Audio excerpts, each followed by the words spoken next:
Hey everyone, sorry for the delay. I am going to share my screen and let's get going.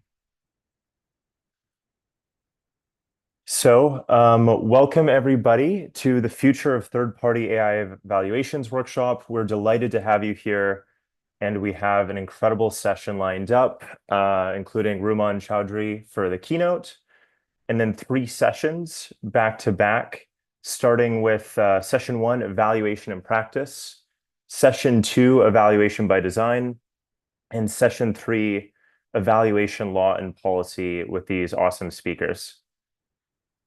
So, already, as of last night, I checked, we have 1,100 registered attendees from over 66 countries, including much of the global south. So we're super delighted to have you all here today.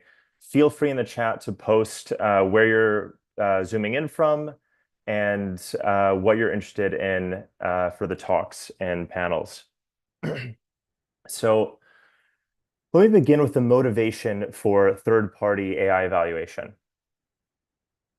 Already, we've seen general purpose AI systems and the services and products in which they are embedded span to over 1 billion users worldwide.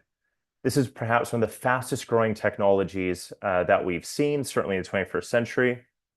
And because these systems are general purpose AI, they have many and growing uses that are often unforeseen.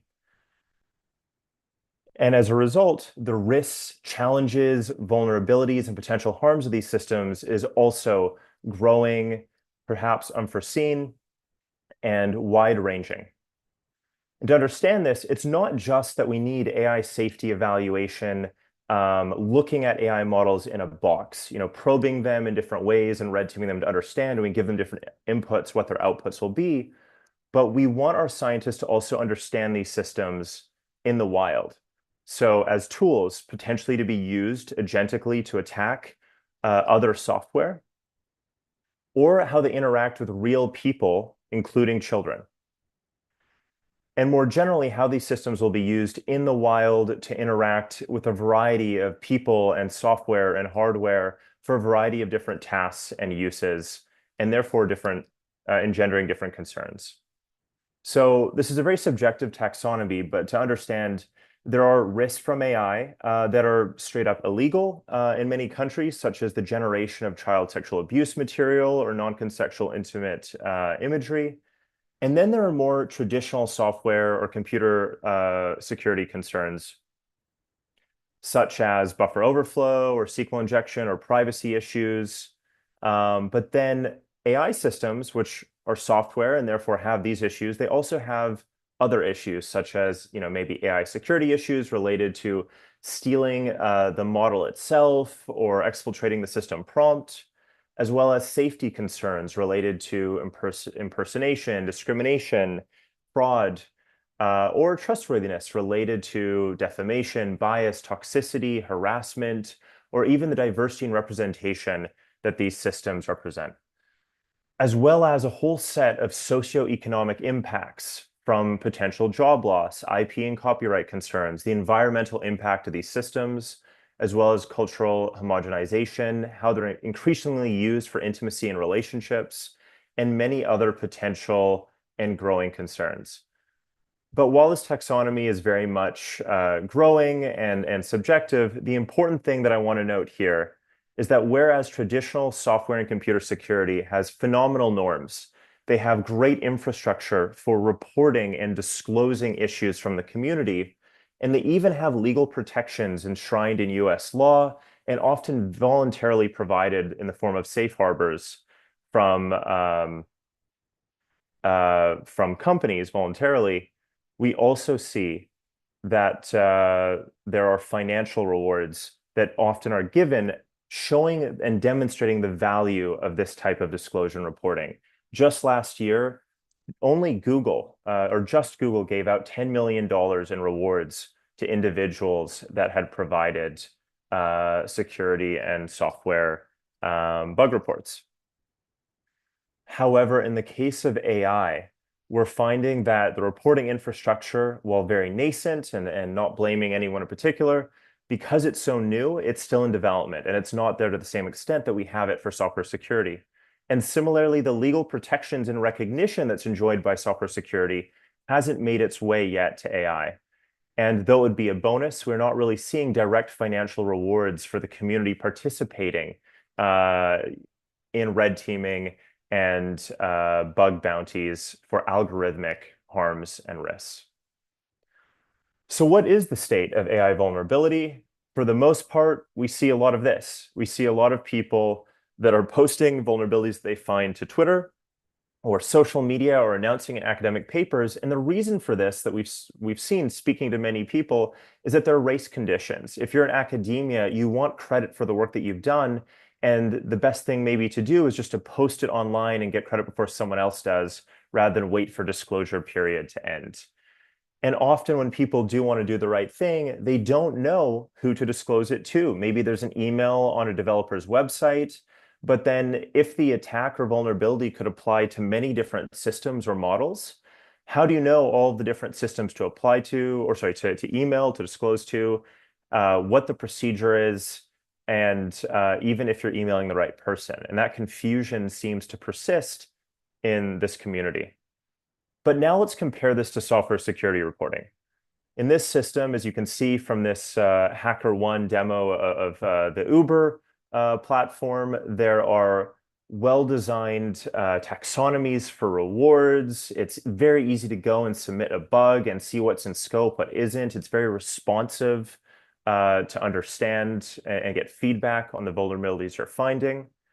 And similarly, in this bug crowd demo, you can see that for the Indeed website, there are program ground rules that are well codified, targets for individuals to look at, and rewards and reporting information provided on the website. And you can see here that there is a ton of activity in September and October as the community rallies around making this software safer. So the scope of today's workshop is going to be about public general purpose AI systems, not private systems or internal systems, but those are released and used by the public. And for general purpose AI, we use the definition used by the EU AI Act. So when these are systems that are post-deployed, they're already out in the wild, that's not pre-deployment testing that we have in mind. And the people that are doing the evaluation are third party or external to the deployer, meaning that they're not in-house and they're not contracted. That's important evaluation as well, but we're thinking about everybody else that's not already tied to the deployer of the AI itself.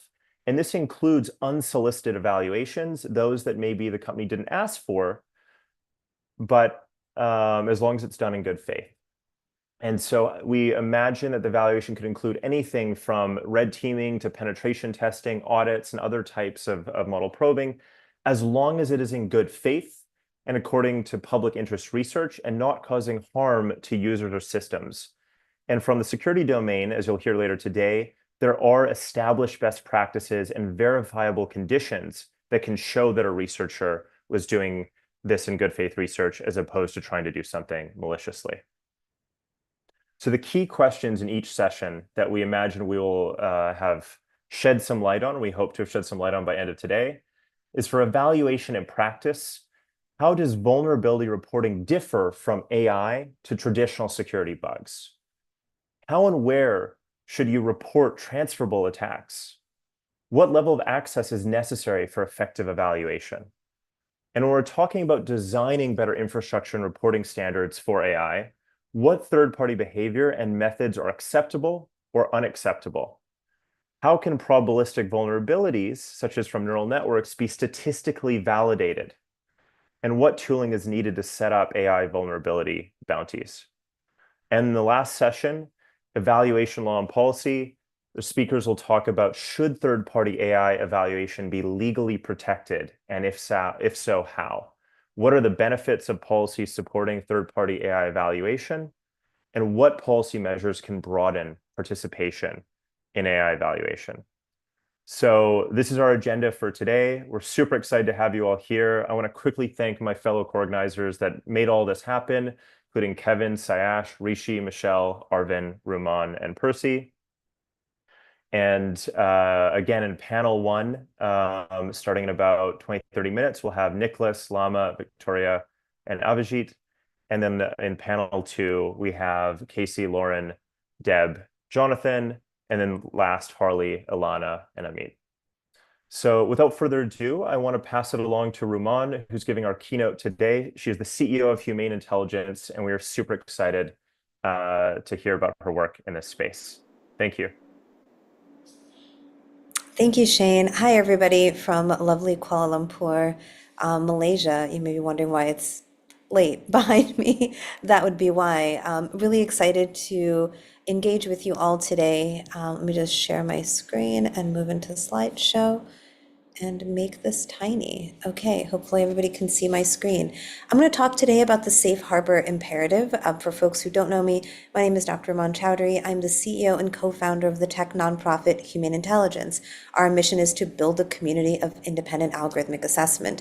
I'm also the United States Science Envoy for AI. That's in part why I'm here in Malaysia today. I'm on an ASEAN trip through my State Department capacity. And also, we're doing a red teaming event next week on Monday with Singapore, the Singaporean government, on multilingual and multicultural biases. So I'll start by saying that we are in a new Gilded Age, and everything about that metaphor holds. This is not just captains of industry who are driving entire economies, but this is also the lack of protections we have as consumers, as citizens, as users of the technology.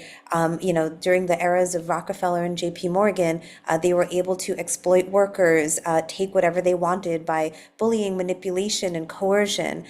They were able to cut corners on product safety, and they were able to throw out technologies into the world without any care or concern with the impact it may have, as long as they were making revenue. Now, if that narrative sounds familiar to you, you will understand why I'm using this phrase that we're in a new Gilded Age. Now, it wasn't until after this era that we've created the kinds of protections that we experience and that we have today as consumers, and some of the things that are expectations that we have, whether it's in banking, it's in transportation, it's in education, or more, come out of having negative experiences with sort of unfettered industry access to be able to distribute technology without any oversight. Now, in the AI world, it seems that we have moved from one end where we discussed self-regulation of companies, and we've swung the pendulum all the way to the other side by saying, hey, we need government regulations and we need laws today. And in doing so, we've ignored a very important part of the community, the third-party community of independent auditors and assessors.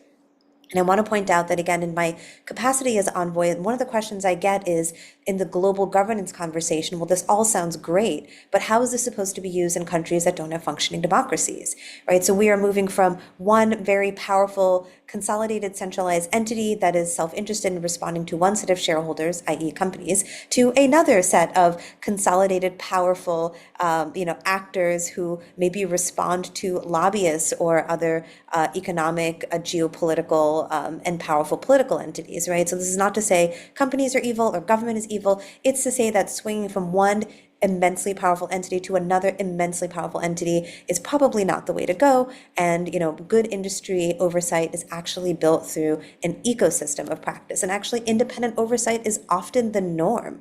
And I'm going to go through a bunch of examples where we actually have independent oversight in critical industries. For example, in financial services, we have the Company Accounting Oversight Board, which was built out of the Sarbanes-Oxley Act of 2002, and it requires independent audits to enhance accountability and quality control in financial reporting.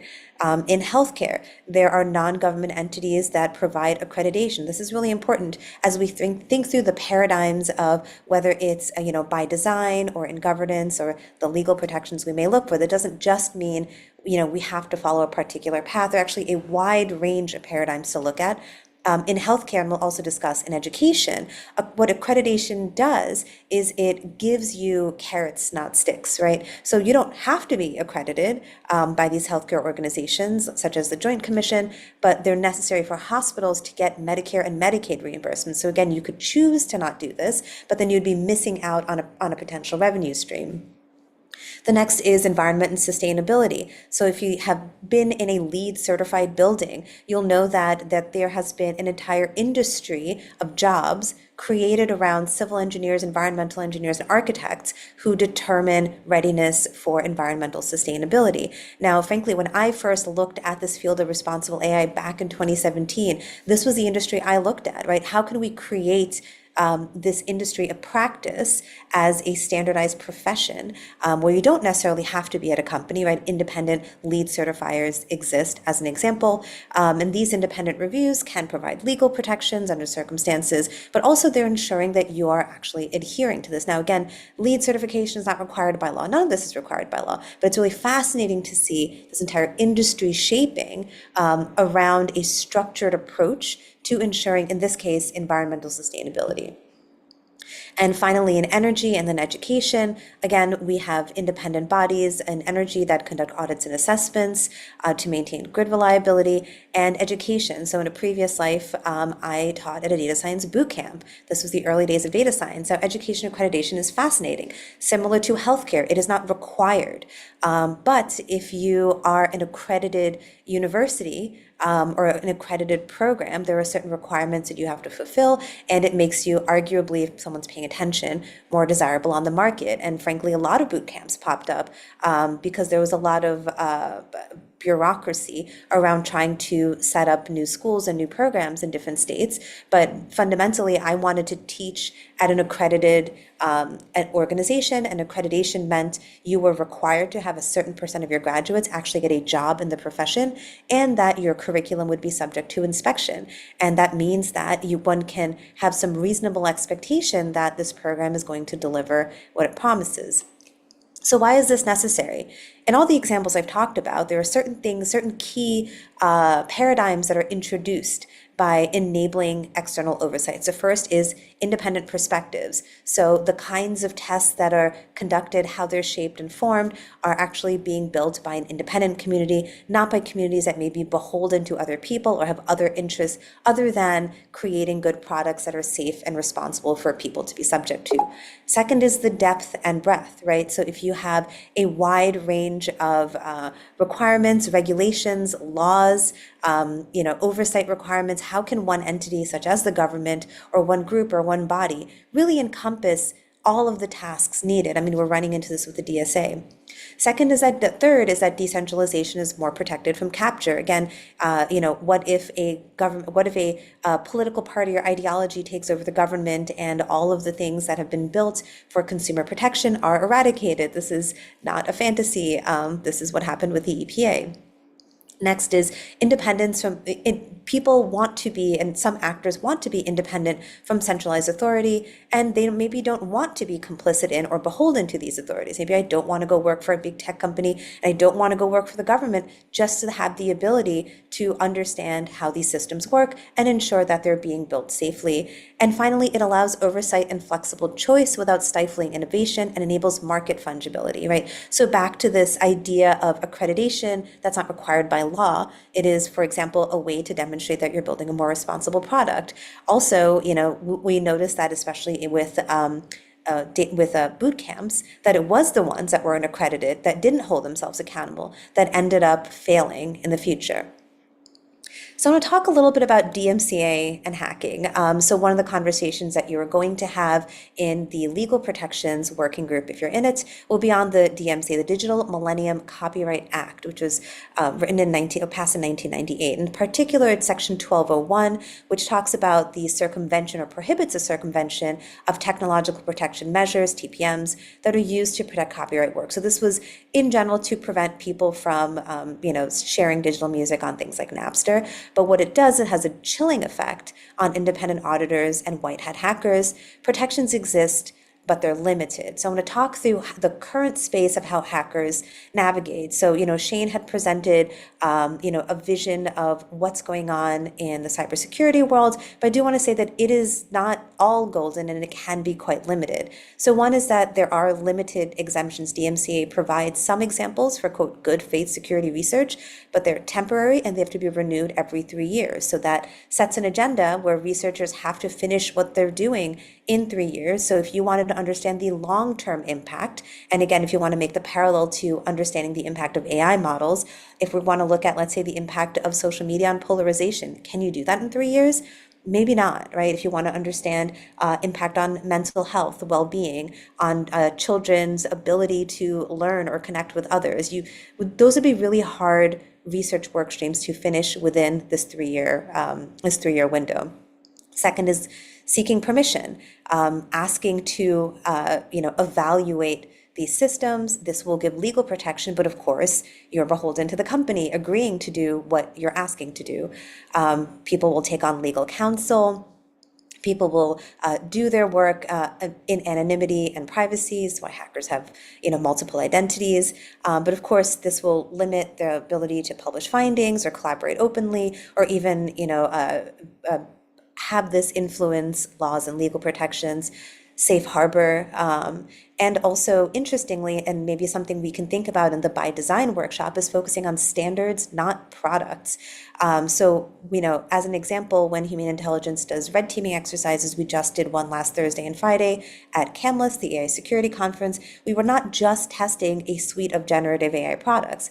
We were also testing NIST 600-1, the generative AI profiles, for both their classification of risk, but also the controls. So what we're trying to do is take this document and actually see if it is applicable to how the harms in these technologies can manifest. So an interesting part of this, you can focus on testing as testing standards, not testing a product.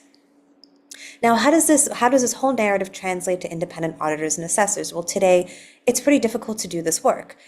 You can identify some degree of impact, maybe even impact at scale, but it is difficult / basically impossible to understand the source of where it's happening, or even attribute an event to a systemic or episodic harm. And this is actually what makes bug bounties nearly impossible in this field. So if we're trying to understand societal impact, yes, I can get the model to say a man is a doctor and a woman is a nurse. Is that an indicator of an episodic harm? Is this a one-off fluke? Because probabilistically, I can probably get the model to say almost anything I want. Or is this an indicator of a systemic gender bias? And that inability to have that oversight is what's blocking, taking these vulnerabilities and identifying, what sort of severity they should be mapped to. And it's frankly even more difficult if we expand the scope of harm from malicious to benign. So let's say, again, we want to take this vulnerability assessment, this bug bounty paradigm, and we want to say, actually, it's not just hackers doing bad things, but it is also unintended consequences. Well, how on earth are we supposed to say, well, when I type, some prompt, it leads to a bad outcome N% of the time, or maybe it doesn't lead to it some % of the time. And also, finally, we can't engage in mitigation. If we don't know why something is happening, then we don't know how to stop it. Now, cybersecurity is a little bit different. The act of hacking is demonstrating the pathway of vulnerability. Therefore, mitigation is not enabling that thing to happen again. Now, what we see when we do algorithmic assessments, we see the output of the model. What we are not seeing is the mechanism of action by which that output occurred. And that's a subtle but incredibly important nuance. So mitigation in this case is not, and frankly, sometimes mitigation from companies of AI systems becomes patchwork, right? So people are aware that, the old example of Google models identifying Black people as gorillas, well, the answer wasn't to go back and fix the model. It was actually to not tag gorillas anymore. Now, that doesn't fundamentally change anything about the model. It's doing, it's sticking Band-Aids on a problem. So what's the impact of closed-door evaluations? Well, today, companies write their own tests and they grade themselves, and in political science is something we'd call agenda setting. They get to say what the tests are that are important. They get to say who the people are and the evaluators and the evaluations are, and when a system card is published, it is setting the agenda for what tests and evaluations should look like. Third, I kind of 1 and 2 together. Skills are niche and not easily transferable. So there's no standards or clear methods of evaluations, because what my team did at Twitter could be similar or different from what a team does at Google or a team does at Meta. We're just never interacting with each other. And finally, it's difficult to engage as an independent actor. I talked earlier about how, people will negotiate and ask permission. That's what we do at Human Intelligence. When we engage with companies, especially as it relates to our engagement with governments, we're very very careful to get permission from companies to do this work. So we negotiate this relationship carefully. And we're happy to have companies working with us, but also we recognize that it can limit the kinds of evaluations we're doing and the companies that we're running evaluations with. So we explore actually many forms of structured public feedback, including the ones Shane was talking about, evals, bias bounty programs, expert and public red teaming. I think one of the most interesting things that's opening up is the ability for anybody to engage in red teaming exercises in something I call structured public feedback. As I mentioned, we just finished a 2-day in-person exercise at Camless, but the people who were invited to join in this deep dive expert red teaming were the winners of our nationwide launch of the NIST ARIA program. ARIA stands for Assessing Risks and Impact of Artificial Intelligence.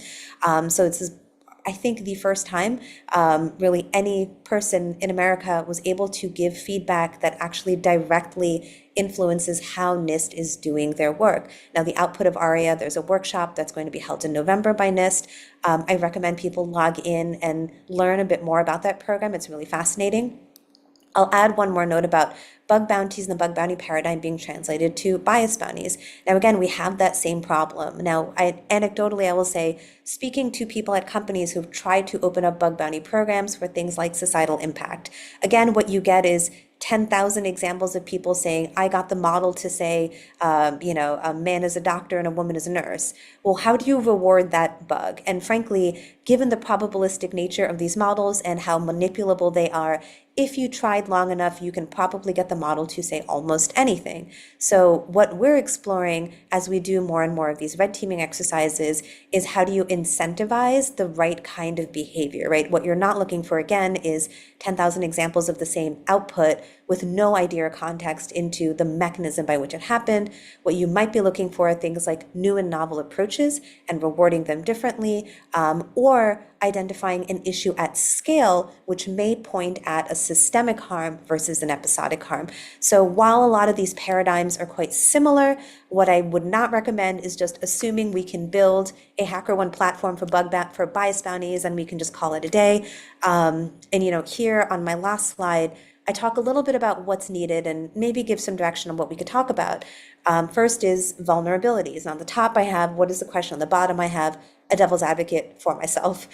So first is, how do we create methods of adjudication? And how do we identify and classify harms? Yes, but what are the unique challenges introduced by AI, given all these limitations that we have? For example, probabilistic output, inability to look at source data, inability to understand the mechanism by which the bias is manifesting.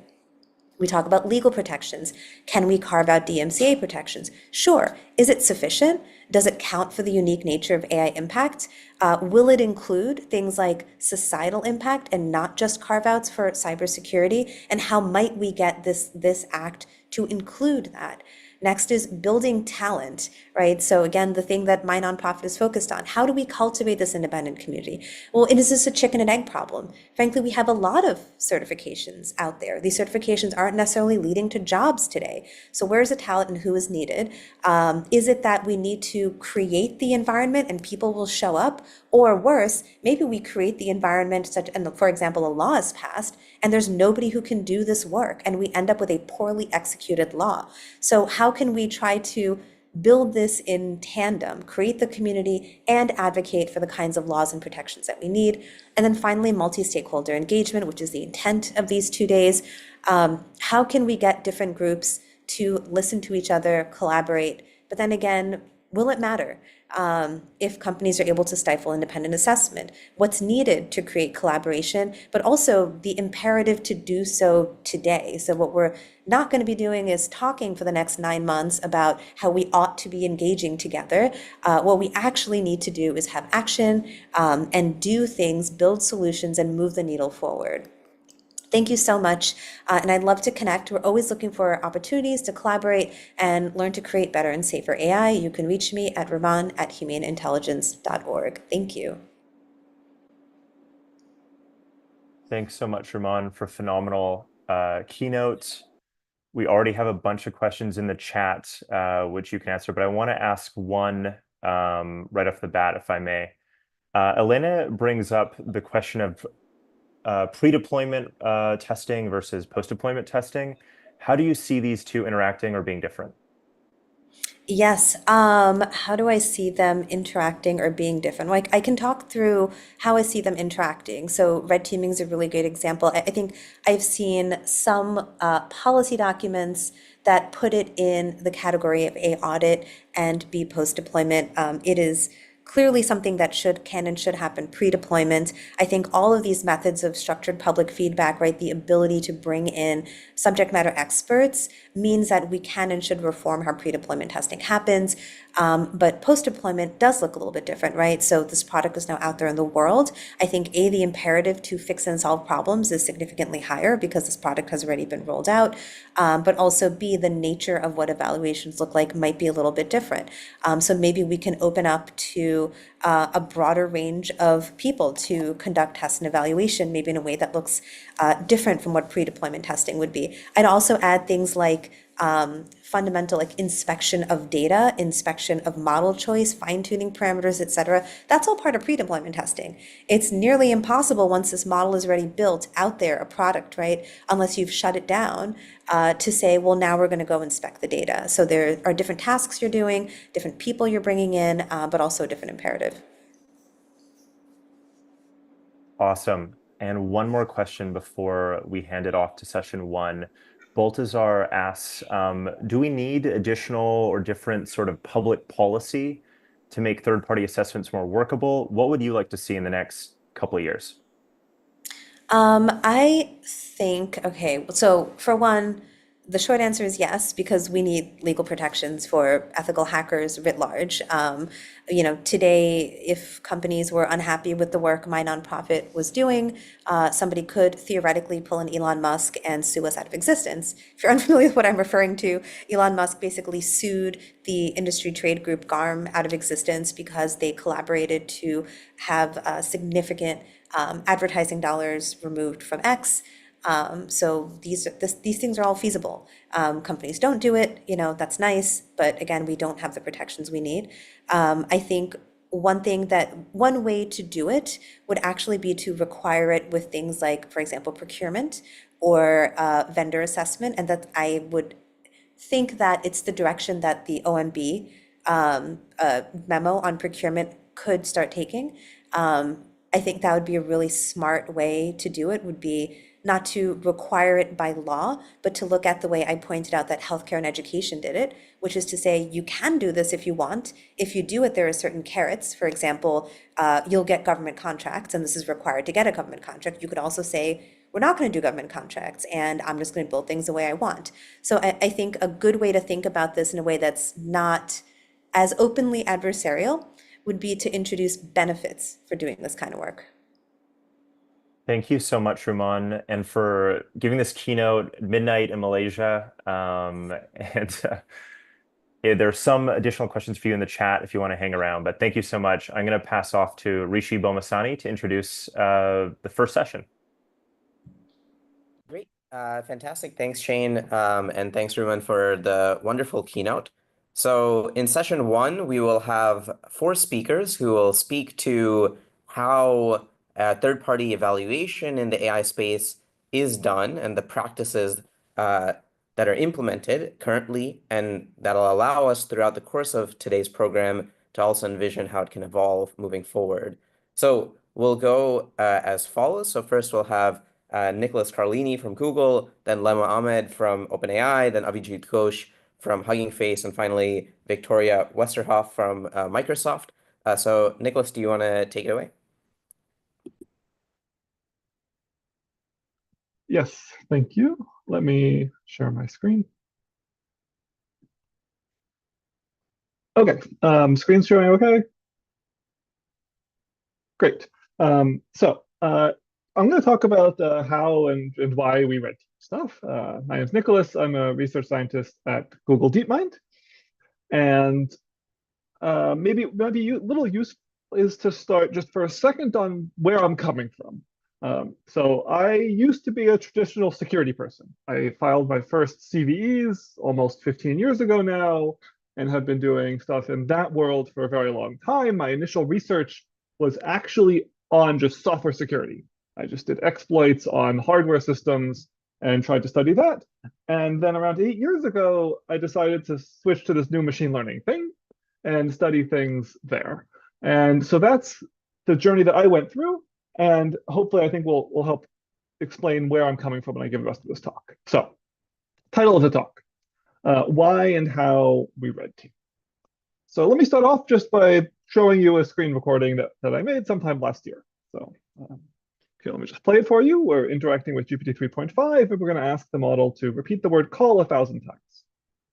And the model does this. It goes on call, and then it just decides to do something else. Completely randomly. We don't know why. It just makes a completely different switch and just decides to no longer do that. Instead, it's going to output this random text. And not only is it actually random, it turns out some fraction of the time, the model decides that what it's going to do is it's going to emit what looks like people's personal information. And you might say, okay, this is fine. The model's just hallucinating. We know models can do this, except for the fact that if you actually zoom in, you look at this phone number, you actually find the phone number online. And what do you know? This person on public mailing lists included their email signature that had all this information about them. And the model would emit it whenever you asked it. Now, this is very much not expected. The model is designed to refuse these kinds of requests, and yet this is the kind of thing we can get these models to do. And you might ask, like, well, who in their right mind asks the model to repeat the word call 1,000 times? Like, why is it that you actually even tried this? And the answer is, I guess, the obvious one for this group. It's the red team. Like, this is not the kind of thing that a normal person would ask the model to do, right? So we found this vulnerability sometime last year. We could get the model to emit huge amounts of training data that the model was trained on. And no one had found it for the previous, let's say, at least a year and a half. GPT 3.5, GPT-4 had, I don't know, 100 million users. So I don't know, call it 1 billion people hours of testing of like normal interactions, and no one finds it. The only way you're going to find these things is by looking for these kinds of vulnerabilities. And to make the analogy maybe somewhat more explicit, who in their right mind asks a web app to call them by the name Robert, quotes, parentheses, semicolon, drop table students, right? No one does this. No actual person does this. The person who does this is the person who's looking for these kinds of flaws. And just as like in normal security, the only way you're going to find these things is by looking for them. Okay. Now, I would like to be able to spend a bunch of time telling you like how we found this. One of my collaborators actually was the one who found this. He was trying to do some other exploits and found this exploit in the process. That's actually a fairly common thing in normal security world.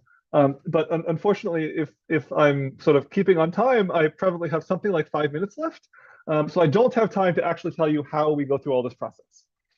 Instead, what I'm going to do is just give you a couple more anecdotes of the types of things that we can find when we do these kinds of security analyses of these other tools and what we are able to find as a result, and then hopefully draw some lessons about what we can do about this. So I'm going to tell you now another result that we had sometime last year and talk a little bit about the process we went through for finding it and disclosing it, which is an attack that we discovered that allowed us to steal part of many different language models. So I'm at Google, and I showed how we could steal part of GPT 3.5, GPT-4, several OpenAI models.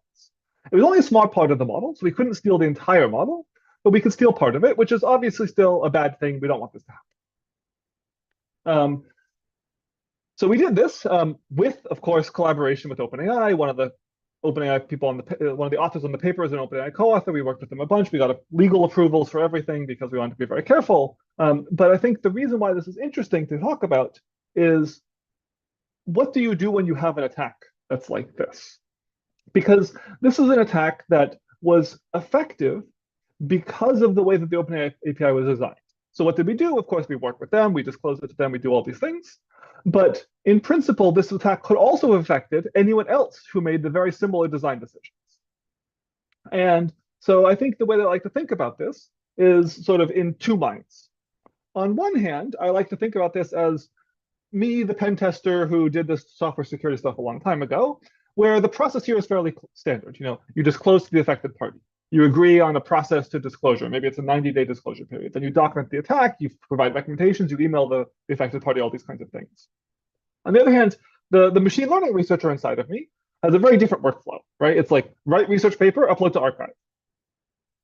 And so what we ended up doing was we basically decided we'll follow both of these at the same time. So we disclosed to the party. In parallel, we wrote the paper. We agreed on the process to disclose. That was 90-day disclosure period. We gave recommendations to them. After this was all done, we uploaded the paper to archive. But I don't think that this is the kind of thing that everyone is doing. And it's very difficult to find out the exact ways in which you should be doing these things. And we need to do a bunch of work, I think, in the community in order to get more established norms going on here. In particular, one of the big differences between this machine learning world is it's very often the case you don't even know who you're supposed to be disclosing to. As an example, for this attack, this exploit was available to anyone who made the same API available as the OpenAI API. And because lots of companies wanted to become compatible with OpenAI's API, they implemented essentially the same version of the API, which made them vulnerable too. And so in this case, I think we did a pretty good job. I think we found everyone who implemented this API that we could tell them that they were vulnerable to model stealing attacks. But in principle, this could become much worse. And as an example of that, let me just give you one more story of a kind of thing that we've tried to handle for doing these kinds of red teamings and how we tried to handle it. I understand that it's probably not necessarily the best way, but we're sort of in the process of having to figure this out. Okay, so 2 years ago now, there was this data set release that's called Lion 5 billion. And there are lots of these data sets. And what they are is, this is, if you have a big giant machine learning model that's being used, that this is what the kinds of things that they train on. They're multimodal image text data sets, and they just go to basically arbitrary URLs. They scrape all the data, and they collect the data set this way. Except most of these data sets, the way they're constructed, is just a collection of 5 billion URLs. They don't want to host all of the data themselves. They're a bunch of researchers. They don't have the money to do that. The data set's like 100 terabytes. So they host the URLs and say, you can go download it if you want. And so the exploit here is entirely trivial. The observation we made is that domain names expire. And what this means is anyone can buy them. In particular, I can buy them. So I did. I bought a bunch of expired domain names, and now I get to inject training data into everyone's best models. This is not great, right? This is a problem. But there's a question here, which is like, who do I disclose this to?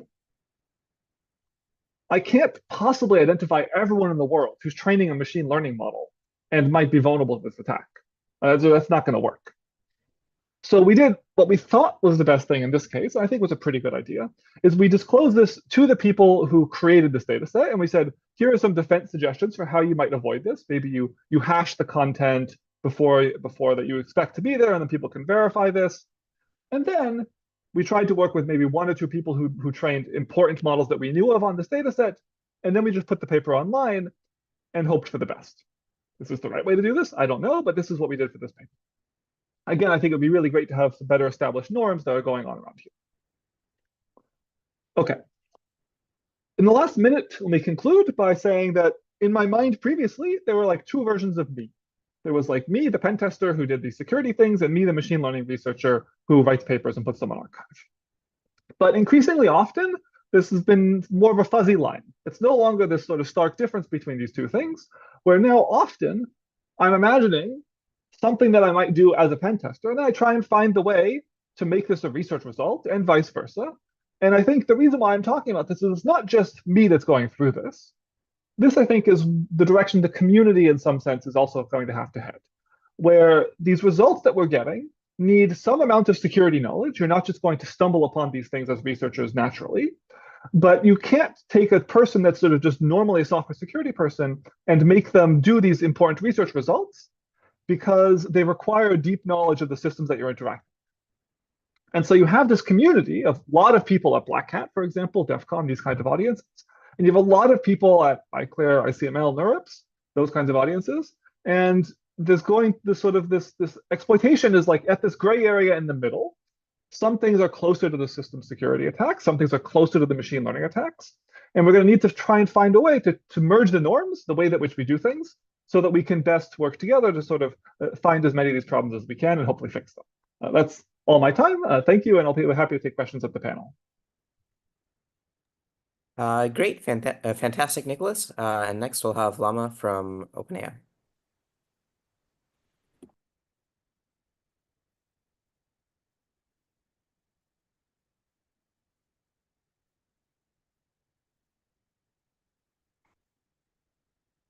Hi everyone, sorry I'm here just getting my screen share set up.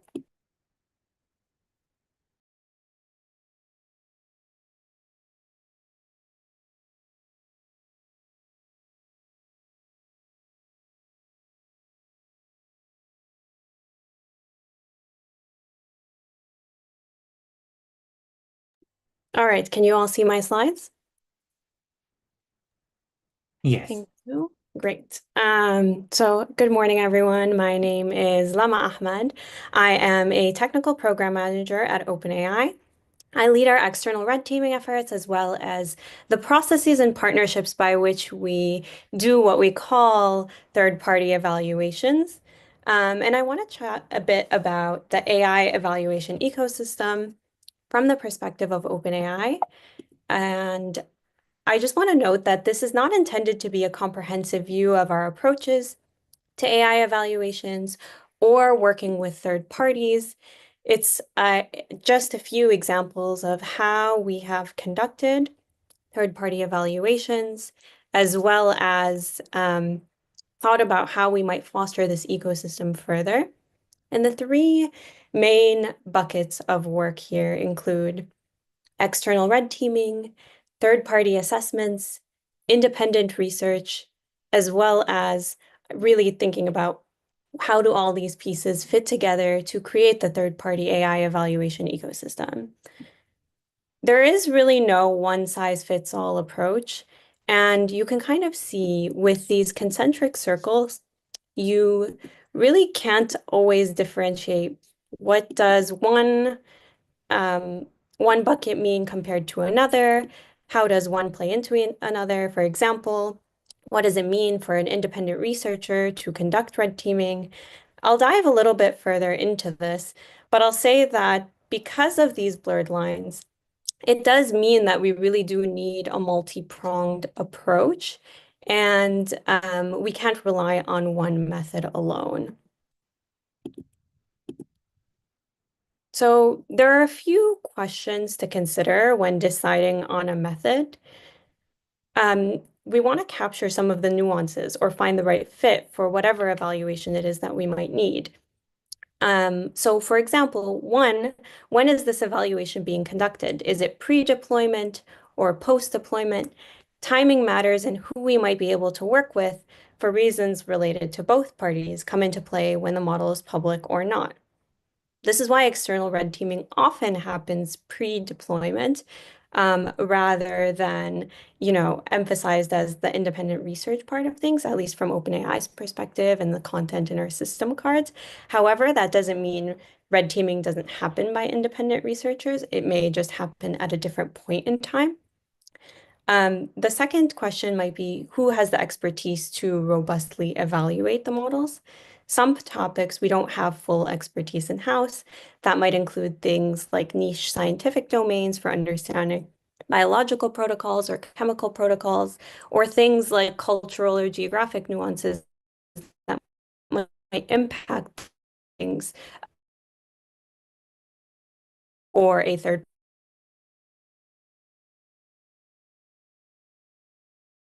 provide an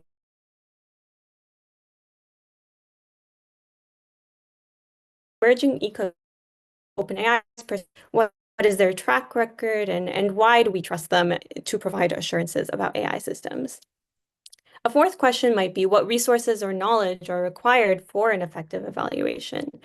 That might include funding, timing, resource allocation, considerations around knowledge of particular proprietary aspects of a model, or access to certain data sets. And all of these things might actually impact which of these buckets we choose to employ for conducting a particular evaluation.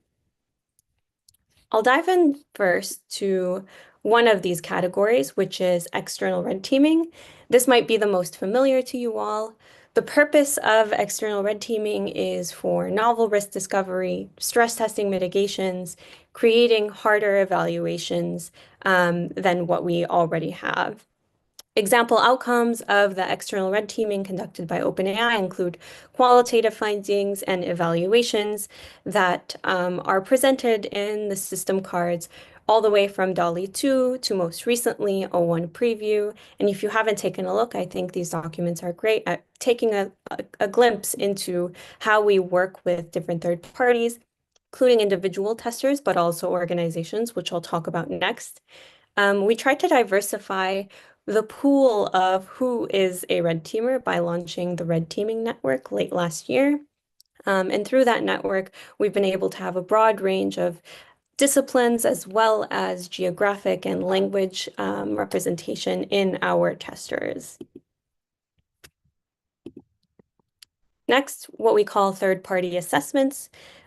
So for our purposes, or for my purposes in the presentation today, I'm defining third-party assessments through strategic partnerships for assurances on a particular topic area.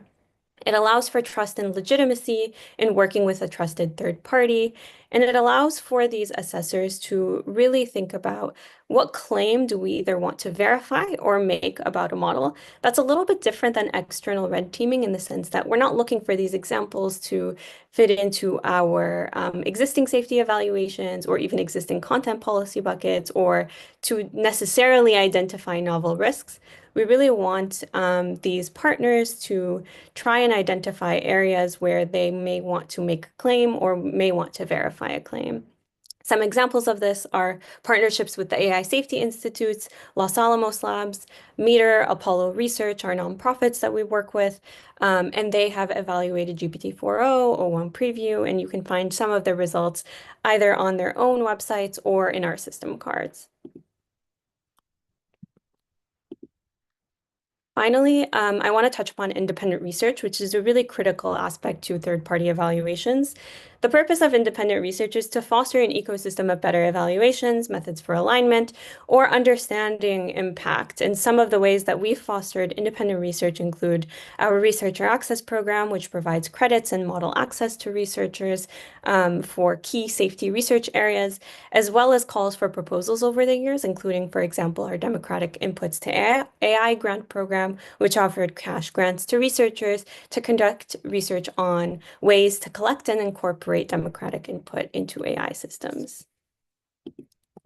So all of these together start to create a picture of what it means to actually conduct and foster a third-party AI evaluation ecosystem.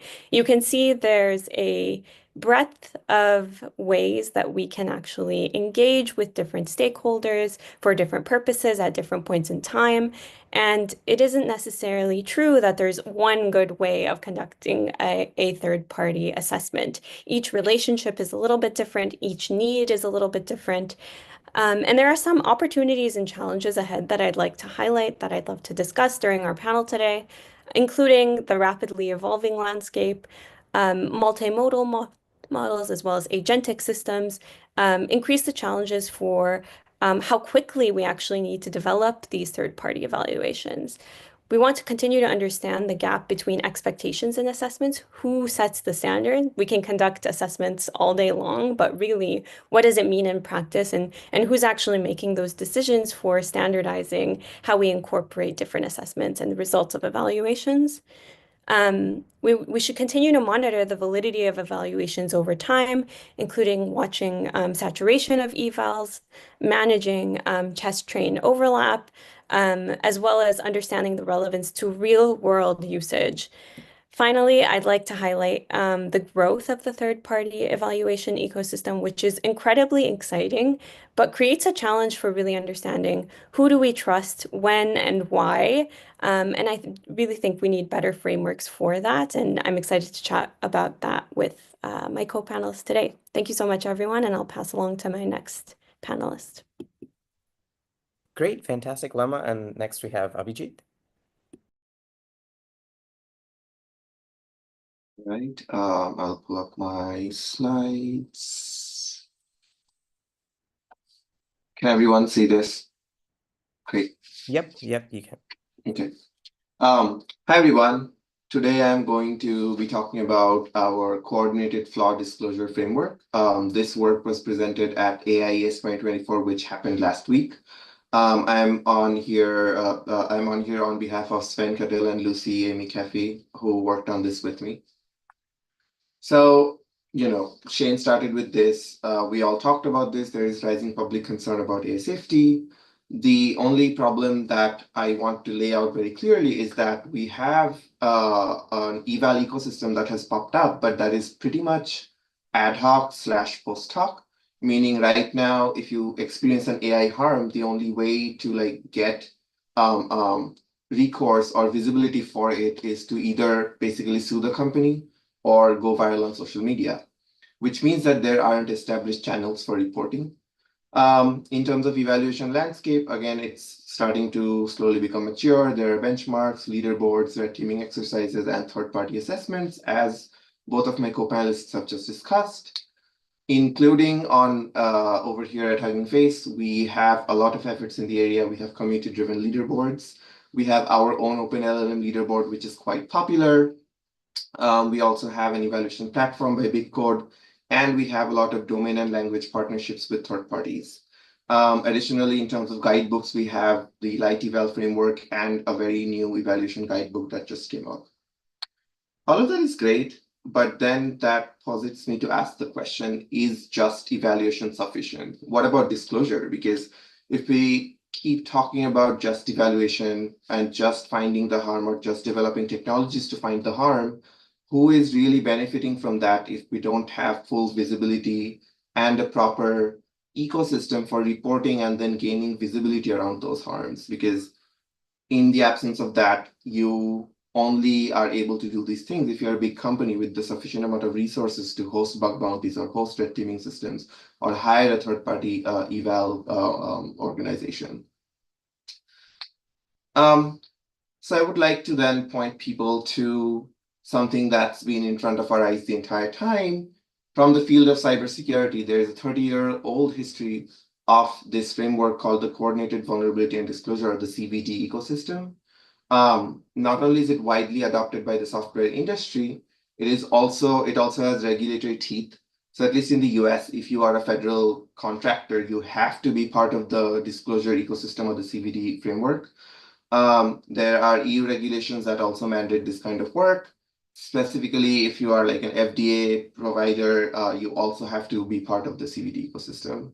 CVDs and CVEs work together. So CVD is the framework itself, and CVE is the centralized bug system that you have for visibility. And it's a very clear process for security researchers, but it did not happen overnight. It took 30 years. It took a lot of incentive building. It took a lot of prestige building, which is another incentive and not just money, but it all took a lot of time, which we don't have in AI.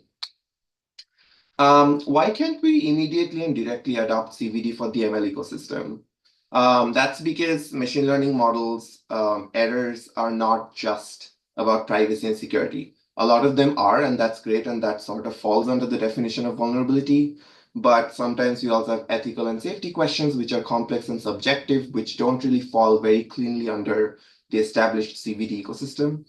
We also currently for machine learning don't have a unified product or weakness enumeration, which is sort of a thing for similar families of softwares in CVD.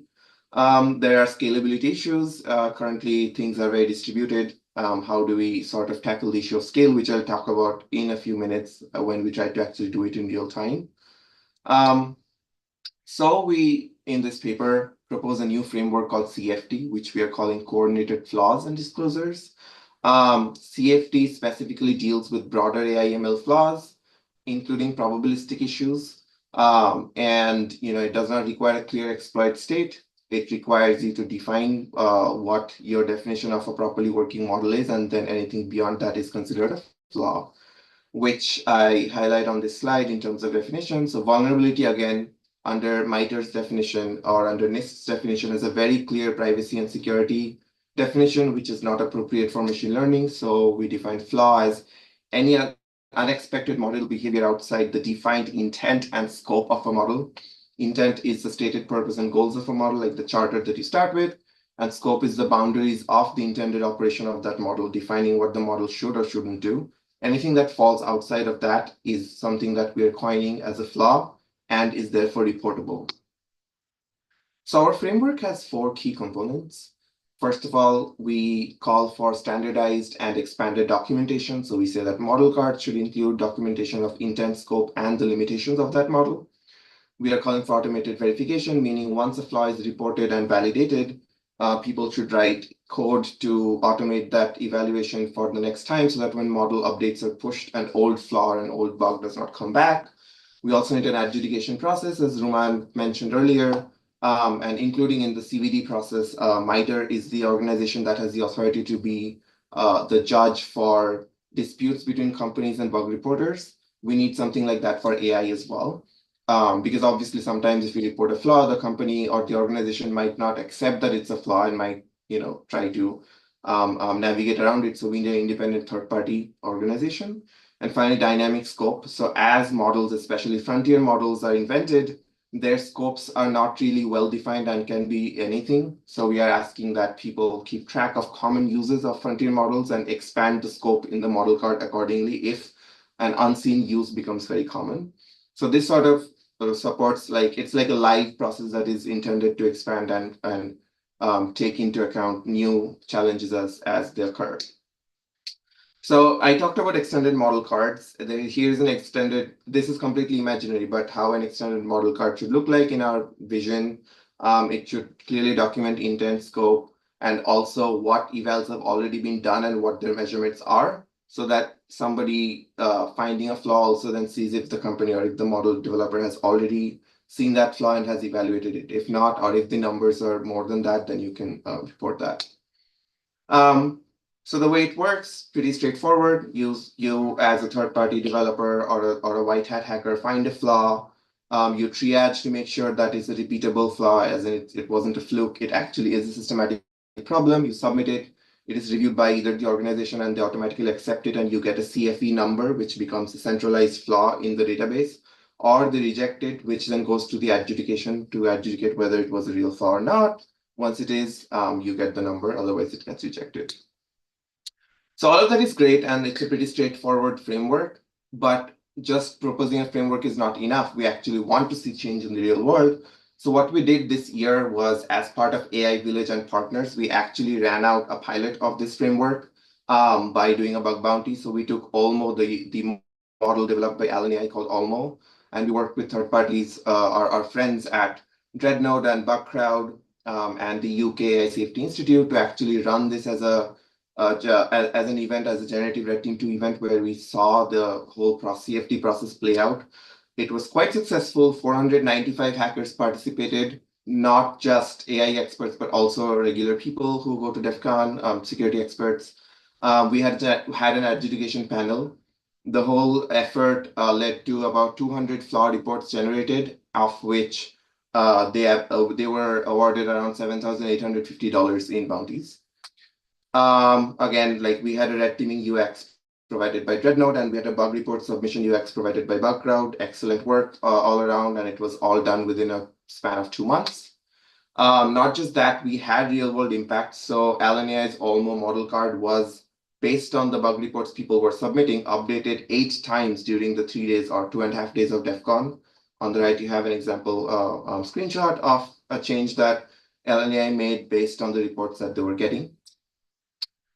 We did face some challenges, like I mentioned. The biggest challenge was scale. That also means that the adjudication workload became very high. Despite those 200 bug reports, it also means those 200 reports have to be validated. The documentation standards had to be evolved very quickly. So once it goes into the actual real world, we'll have to build tight guardrails around what the bug report documentation should look like. Also, judges faced problems when there were culture-specific bug reports submitted, like, oh, this violates the law in India, and we did not have Indian legal experts. So we'll have to very carefully think about how adjudication would work in a distributed worldwide system. And in terms of future work, we do want to develop a common use enumeration system, like I said, common uses of models as a centralized repository by an independent third party. So we are trying to consortium build around it to make this a reality.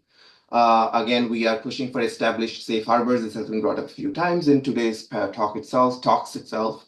We want to standardize model cards. So this is something we're working on at Hugging Face, at least establishing bare minimum standards of what a submitted model should contain.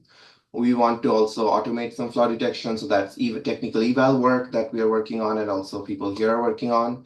And finally, want to create incentives for organizations to participate. So not all third-party organizations will have the kind of cash required to run private bug bounty systems, nor should the systems be private. So we want to create a system where getting a CFE number becomes a badge of honor so that people do it almost because of getting that honor. And therefore, we want to push security via transparency, via this transparent database. And I'm pretty much out of time. There's a QR code for the paper. There's also some follow-up work, and I'm really happy to chat about this whenever. With that, I would like to pass on to my next panelist. Great, fantastic, Abhijit. And then we'll go to Victoria and then the panel after that. Thanks so much for that. I start sharing. I was making a joke that I've been very trained on Teams. So please let me know if you cannot see my screens. I'm going to blame it on my Zoom noviceness. All right, so my name is Tori Westerhoff, and I am part of Microsoft's AI Red team. And along the same lines of the folks we've heard before, I want to talk a little bit about what AI red teaming means in our company, how we handle integrations with the industry, and what we think of as the most important techniques, and why we really need to have diverse communities of insights to do a really good job. So here you can see the history of Microsoft's AI red team. And similar to what we've spoken about before, it really comes from a background in security red teaming, this really robust and rich culture of security-focused red teaming that comes out of our trustworthy computing elements and collides with our STL efforts. And around 2018, our red team, established by Ram, who many of you may know, was focused on adversarial ML security AI vulnerabilities. So we have this culture of a security red team, that kind of hacker mindset. But as we started to work with folks in the industry like MITRE, and the capabilities of these models really evolved, we expanded that scope to include safety. And so our team is in kind of a unique space where we have a ton of history and experience over in that security hacking side. And we structure our work very similar to that, but we have humbly taken on the burden of the safety red teaming aspect as well. And by opening that, we were really required to have a broader understanding of what red teaming means as an activity, the harms that we're trying to find, not just adversarial, but also benign, and also the methods and people that we need to create really transparent and trustworthy technology. And so that push from the technology pushed us to develop a different model than security red teaming. So on the left, that's what you would anticipate if you encountered a security red team at Microsoft right now. It's double blind, it's real world adversaries, very adversarial, and it has a super established methodology and practice and toolkit.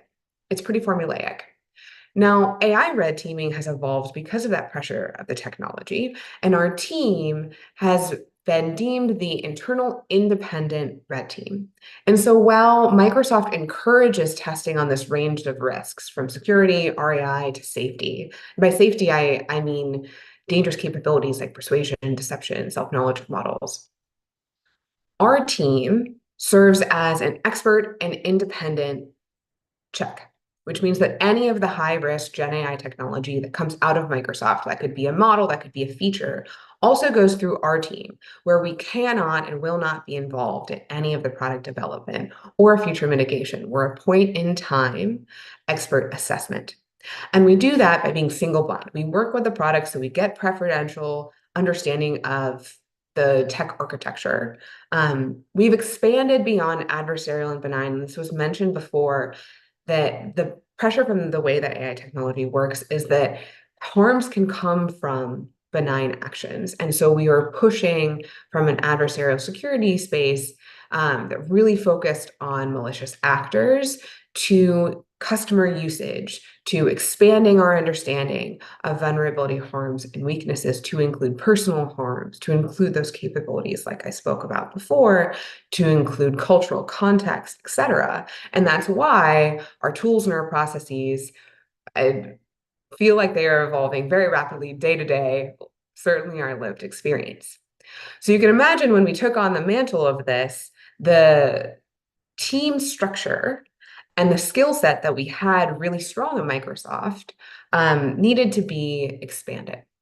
And so a core of our independent red team is that team diversity truly leads to the best type of testing. So you'll see here, we have a ton of variety in our security red teaming talent. So we have blue teams, red teams, the whole gamut, adversarial ML, social engineering, hacking.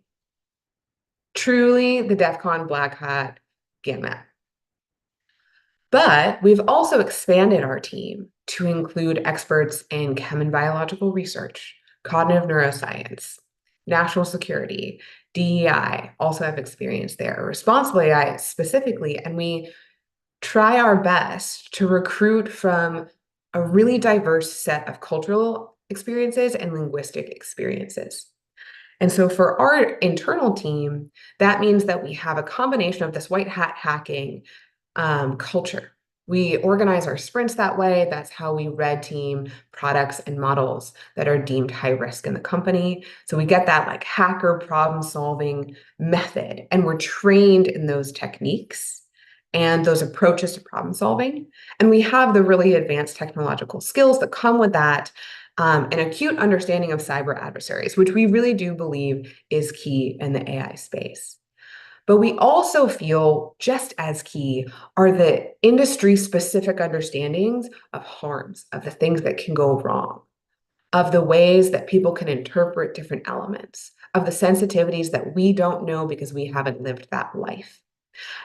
And that social technical perspective is what we push our goal to be, to understand using those methods of white hat hacking to ultimately understand a broader set of weaknesses and vulnerabilities to really put these products through the ringer. I'll also say we have understanding of different actors who could be using this technology with different malicious or, again, benign aims.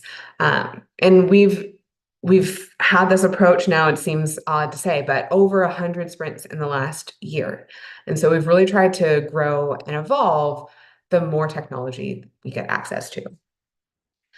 What we've evolved that team to work as is a hub and spoke. So like I said, we are an internal red team. So we're divorced from that product development element, and we're trying to be an unbiased internal third party that helps us scale really quickly to the breadth of Microsoft's products. But we are also really aware that we need expert advice across all of the capabilities that we do. And so we have a bit of a hub and spoke space where we recruit in harm experts from a vast number of third-party spaces, over a dozen vendors that we have spoken to and that we work with. We also work super closely with Microsoft researchers who are looking into context, culture, specific AI harms. We also are engaged in our incident space. And so the element that we've tried to leverage is that Microsoft has a robust reporting and incident management process. And we've integrated into those work streams to try to gain as much understanding about what's happening and being reported into the company. And then we consistently work with method experts. So think adversarial ML experts, researchers in the space, and also vendors who are really at the bleeding edge of those capabilities.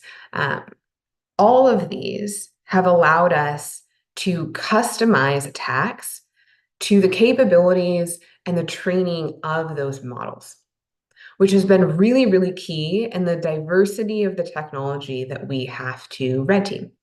So we've tried to use all of this experience and this depth of knowledge in a really strategic, tailored way so that we were pushing the buttons of this technology that we're asked to sprint on in the most poignant skill set.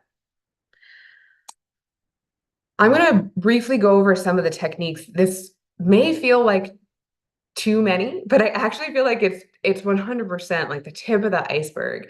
But I want to talk over all of the techniques that we think are core to solid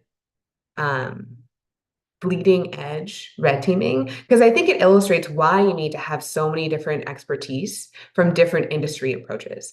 So just as a basis, the multimodal element of models and the technologies, the co-pilots that we're looking at really force us to have a ton of methods of red teaming and pushing for weaknesses and vulnerabilities. These are our few, again, but you can see they're pretty diverse already, right? Some of these are super text-based, some of these are image-based, some of these require subtle metaphorical language understandings, and some of these require malicious actor understanding as well. And so that's why we need a super diverse set of insights when creating an attack plan for an individual piece of tech.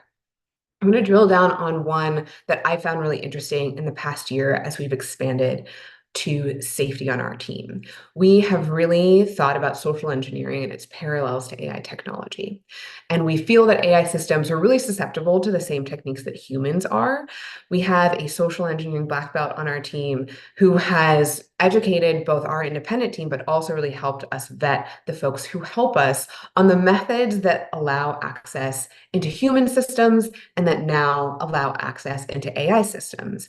You'll see a lot of these are actually the basis of a ton of jailbreaks that you'd be familiar with out in the wild.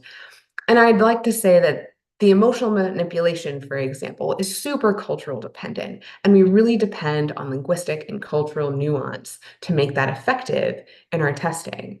Same with misleading and trust building. A deep understanding of organizations and how different let's say critical infrastructure industries work makes those more effective. And that's how we use them in combination with other people's skills. Another method that we use a lot is encoding. And I think this also highlights why safety and security exist together in our team. Some of these are kind of standard security methods for adversarial testing, but some of these could also come from human-based manipulation. And a lot of this depends on multimodal. So this is a little bit of an eye chart, but as I talk through it, I want you to look at the examples of how the modality forces and allows really nuanced combination of different skill sets. You'll see social engineering, you'll see linguistics capabilities, you'll see image embedding, and you'll also see understanding of the architecture of the product itself. Because in this particular example, the proliferation of the harm and potentially the target of the harm, which could come in the form of whaling, some of this classic cybersecurity elements, come from a technical understanding of how the product's going to work and the different weaknesses and the way that it's been enabled.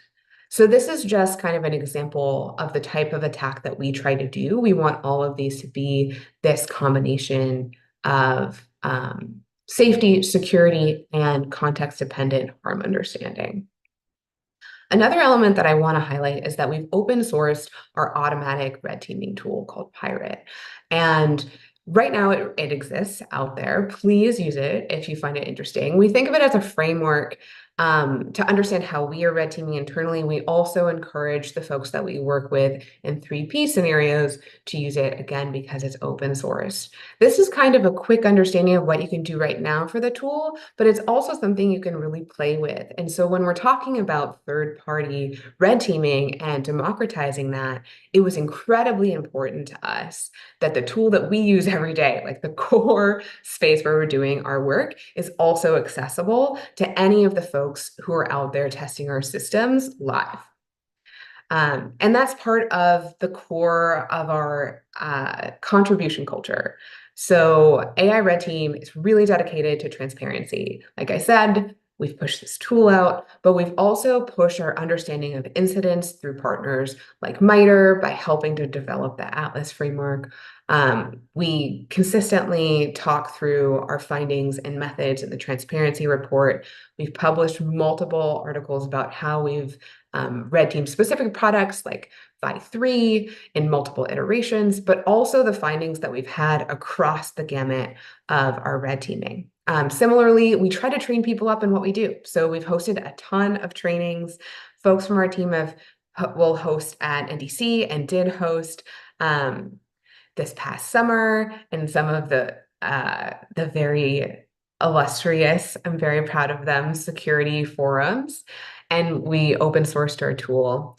And third, I want to highlight that we have snapped to Microsoft's methods of third-party reporting. And so when you're red teaming AI systems, the same way that if you find a bug in any of Microsoft's technology, whether it include AI or not, MS Security Response Center, MSRC, has a really robust methodology for getting incidents and public reporting to us to help us integrate that into product spaces and our testing. And I've highlighted the AI bug bounty program and the classification for vulnerabilities in AI systems. So this is our overall contact, and I've linked that MSRC capability just to say that's where we love to hear about findings.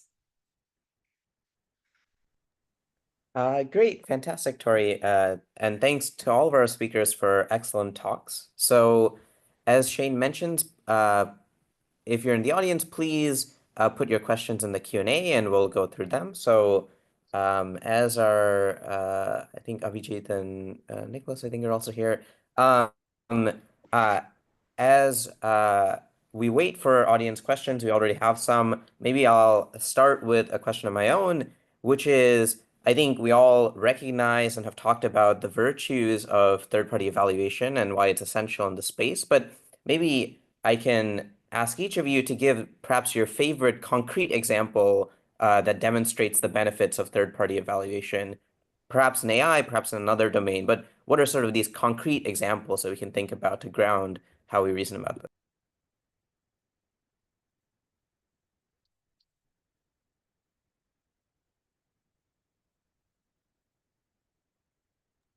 So I'll highlight one thing from a recent launch at OpenAI. So when we were conducting red teaming for GPT-4o, one really good side effect of having people from a variety of places in the world speaking in different accents and different languages, it meant that we had like a really interesting data set of voices where we could evaluate differences in performance across our safety mitigations, across things like the ability to generate a voice synthetically and things like this. And you wouldn't necessarily be able to quickly do that if you didn't have quick access to people who speak very differently in different languages and are doing this targeted exercise of making the model potentially do unsafe or harmful things. Um, and so I thought that was a really interesting example of because of the fact that we had these red teamers ready to go and that diverse voice data, it was able to contribute to a new and exciting evaluation that considered different voices. And I think we can continue to build on that, but that's an example of if you are diversifying who you're working with, you may get better quality evaluations that actually represent the experiences you're trying to create. I'd second that. I'm always kind of humbled by the speed at which the spokes of that model and the folks that we work with can help us flex agilely to new capabilities within techniques, technology, and models. It feels like this industry moves really quickly. And so I think without that network, and without really asking the questions like where people feel like they have experience and where they have expertise, or where they just feel like they have a different perspective about the world, where I'm talking experts in sociology, psychology, biochem, but also people from different communities that we really want to make sure are represented. That to Lama's point, like when a new technology hits, it can feel daunting to test across the entire spectrum of humanity. But the spokes really help you understand deeply in industry and communities the concerns with that technology, and it does feel like folks are working together to really drive safety for all people, not just kind of like a biased perspective that you haven't uncovered a rock for. So +1 on speed, and also +1 of just really like knowing that you're never going to know it all is maybe the most helpful element, and like creating a structure to always keep yourself aware of it is really helpful. I think I want to talk about the entire leaderboard / arenas ecosystem on Hugging Face, which like when we started with one of our own, and now people make really cool arenas and then leaderboards based out of the results of those arenas.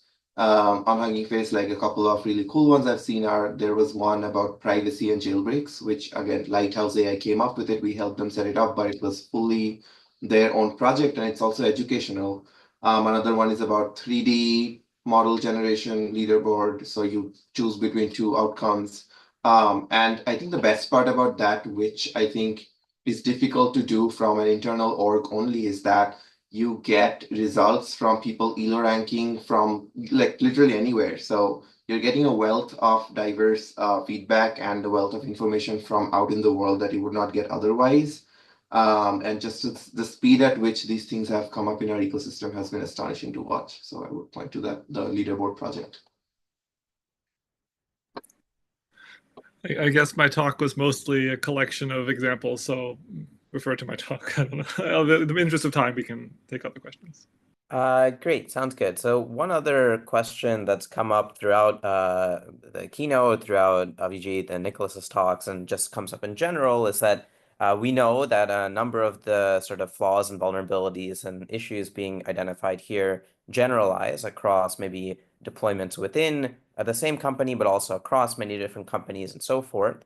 And I think we've all sort of postured at this challenge of trying to identify not just that these flaws are local to a specific system, but maybe affect a more general surface of a collection of systems. And so I guess I'm curious how you think we can advance, how we address this problem of communicating this, and under what conditions we should be trying to communicate information that's identified of one system to others, and if there are specific practices that we should be implementing to do that.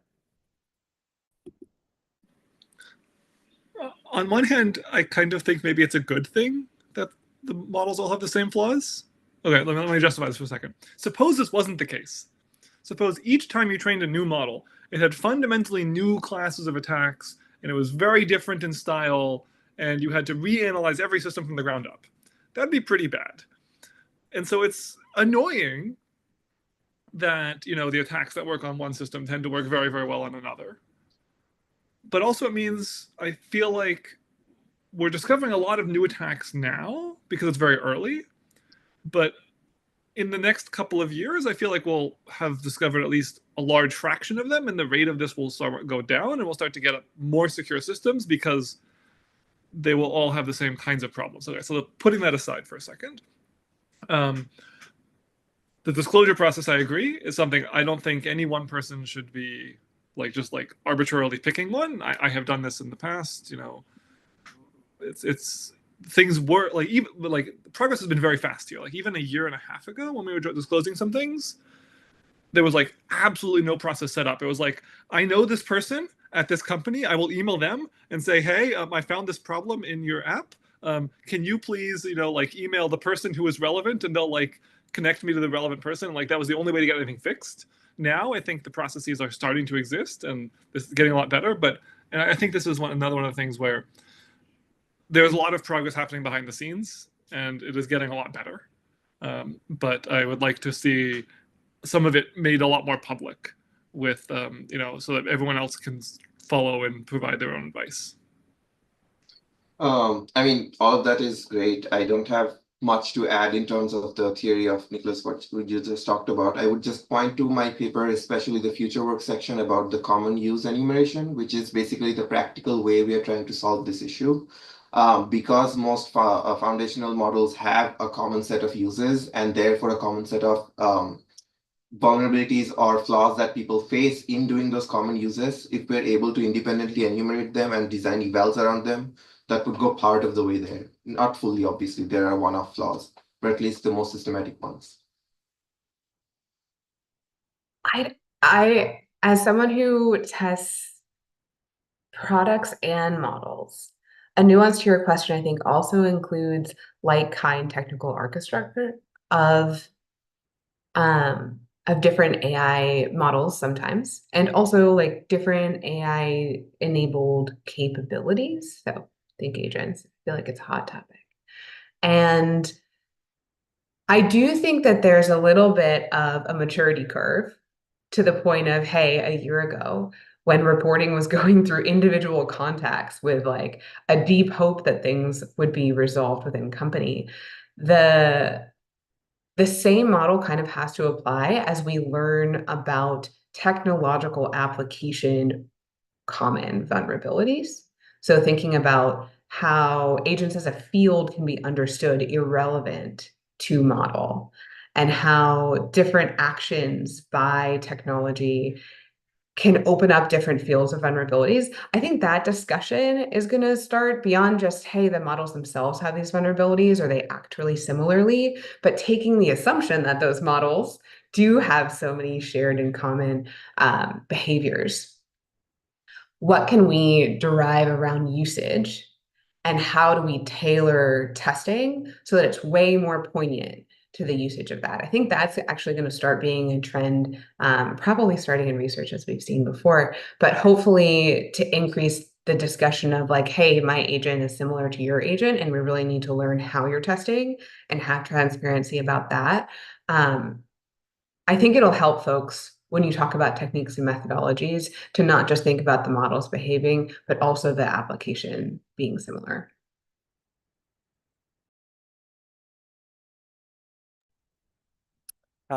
Great.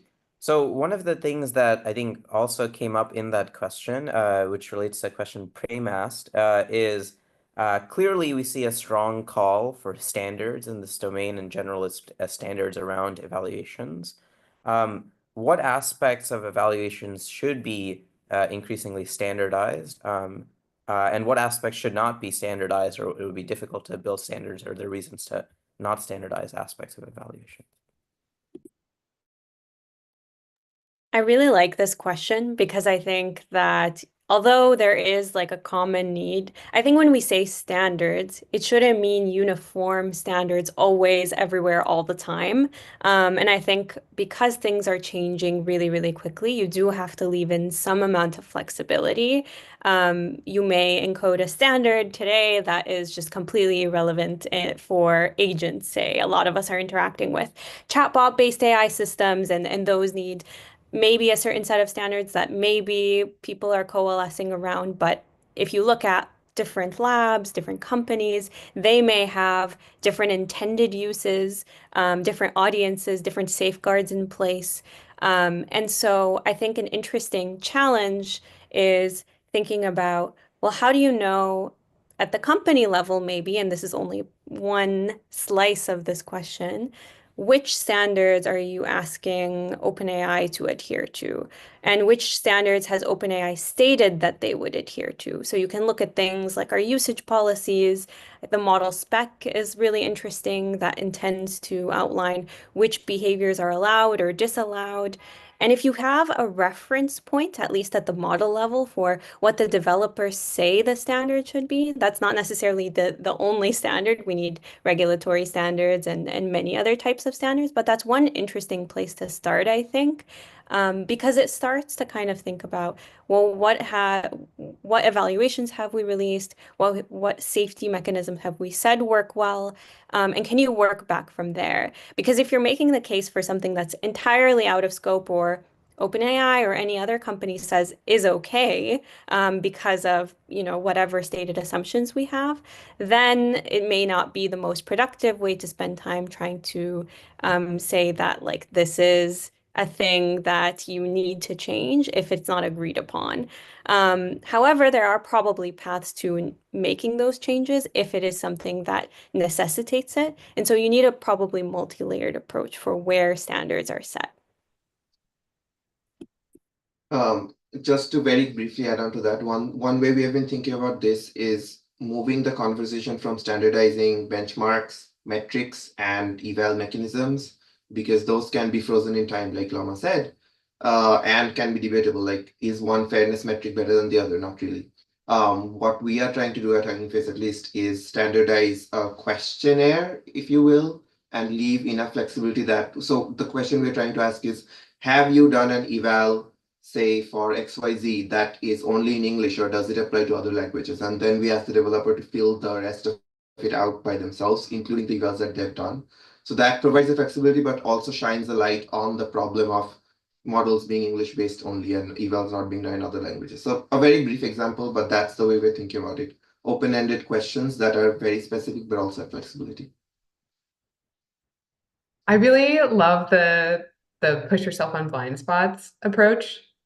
And to make that a threshold of that would actually just be a beautiful industry standard. I do feel like benchmarks and evals are the most easy to standardize as a threshold. And the way our team is orchestrated in Microsoft is that we are actually separate from evals. We are very specifically around like exploratory testing. And so I think to your flexibility point and to Llama's like, hey, layer for agility approach, there's probably always going to have to be a mix of understanding a nuance on top of those standardized either questions or actual benchmark eval sets that are industry set. And I think the blind spot approach helps the flexible exploratory analysis stay more complete. So building a culture of that, I think, is really key. How to make it a threshold is a little bit tricky because I don't know if we have a ton of corollaries of that across other industries. But I would say as models get more specific and they're trained on different modalities and they're just really good at different things, that that blind spot bit tends to be where the rubber meets the road on weaknesses and vulnerabilities. Because at the same time that models are getting really good at new capabilities, they're getting really good at safety, right? Because we've had more time to firm those things up. So I would say like that's how we tend to orchestrate our sprints, that we have a suite of push on blind spots that we really want to push our team to. And man, would I love it to somehow be an industry standard. Not that I have a plan. You should come to eval. That is our plan. So at New Rips. Great. So another question we have from Andrew Strait is one challenge we hear quite a bit from companies and public sector institutions is around the evaluations that look at whether a product works as intended. This seems challenging and important given these general purpose AI technologies we have. So how do we create scaled out evaluations for these kinds of challenges where, we may have these very, multifunctional technologies, but we might be interested in whether they're working as intended?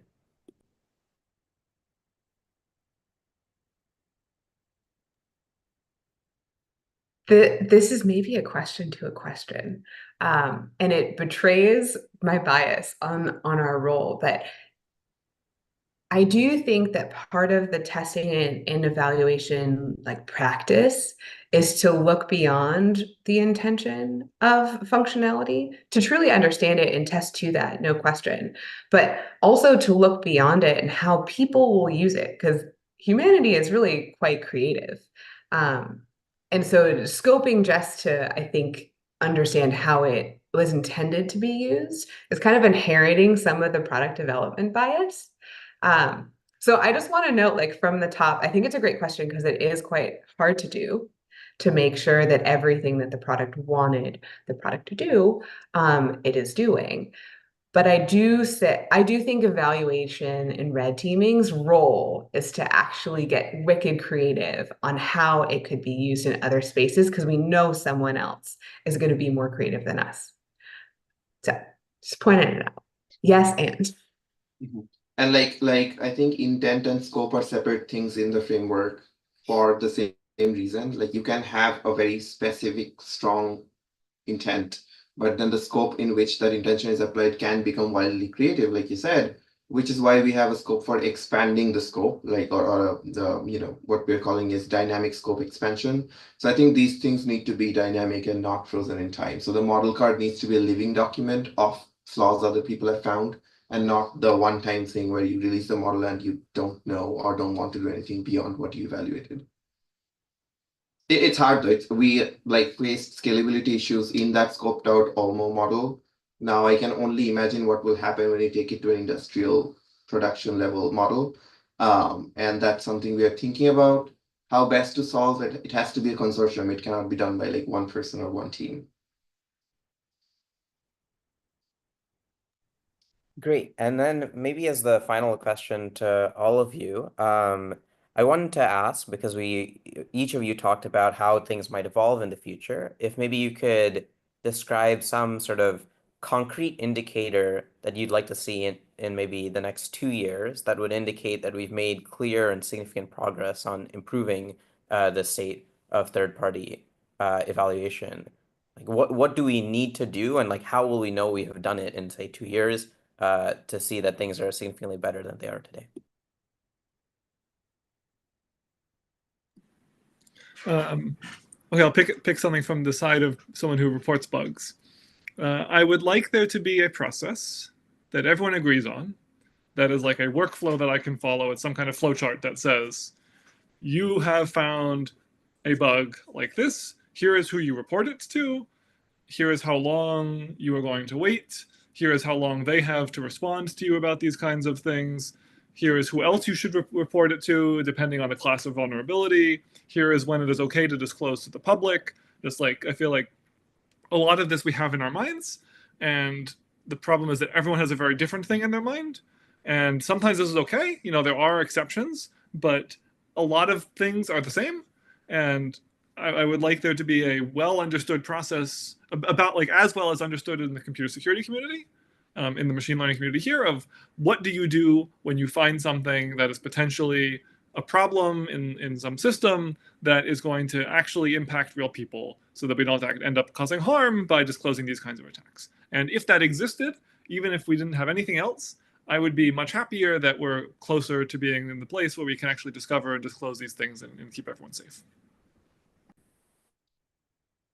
I would like to see stronger safe harbor protections for sure, because currently some both industry and sort of, I don't know, other actions have caused chilling effects, which we often talk about here. Like a lot of the things that Nicholas mentioned would probably be difficult for third-party people to do if they fear retribution from a company that they're hoping to maybe get a job from in the future. If we build in respected industry level safe harbor protections, then we actually create an incentive for white hat hackers sitting in their homes to do this kind of work without fear of retribution, and hopefully, I don't know, bounties, employment, whatnot. So creating incentives and having protections. One thing that is challenging but also exciting about the work I do right now is we are kind of deciding a little bit there's a push and a pull of who is a trusted evaluator. We provide access to people who we want to have building the capacity of evaluations and risk assessments. In a few years, I'd like that to be much more widely known, much clearer criteria of why we trust certain parties to evaluate and their methodologies. And allowing for diversity of testers, but understanding that there is some clear, consistent criteria for why these evaluators can be trusted to really make a rigorous and robust assessment of pre-deployment risk assessment or even post-deployment issue identification. I double click on the methodologies element of that beyond having clear reporting of bugs and having communities that are protected and knowing who can be part of the community, I also wish and hope that we create a culture around the practice and like amplify this as its own industry by those systematic capabilities and structures that allow people to really talk about techniques in a a broader, less like reinventing the wheel way. I think there's a ton of insight sharing that right now is not happening super publicly in industry. I think it's really driven by public sharing and research and from third parties. And to have that conversation be unlocked a little bit and for everyone to kind of like be the tide that lifts all boats on the novel attacks and methods of red teaming these systems, I think will help justify having really robust processes and policies on how to report it, and demonstrate how it is a little bit different, like it's a new breed of sorts, that we can learn from cybersecurity methods that we've had before, but require nuance and things like safe harbors and an understanding of the harms that folks really need to test so that folks won't be harmed in that way. So I think I want a bit of industry maturity, and that happens in process, but it also happens in us like pushing the narrative that AI red teaming poses these problems that we need to solve with those types of things, and being really transparent about techniques in that way. Fantastic. So I think that was a great way to end this session. So we ran a little bit over, but we will reconvene at 10 o'clock Pacific time, so in about 5 minutes. And so thanks once again to all of our panelists, and see you at the next session. Thank you.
All right. Welcome back, everyone.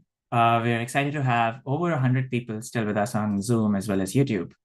So in the second session, we'll be talking about the design of vulnerability disclosures and all of the other good stuff we need for third-party safety evaluations. We have a fantastic cast of speakers. I'll get right to it, but you can see the speaker bios in the chat. Our first speaker is Deb Raji, who's a Mozilla Fellow and a CS PhD student at the University of California, Berkeley. Over to you, Deb.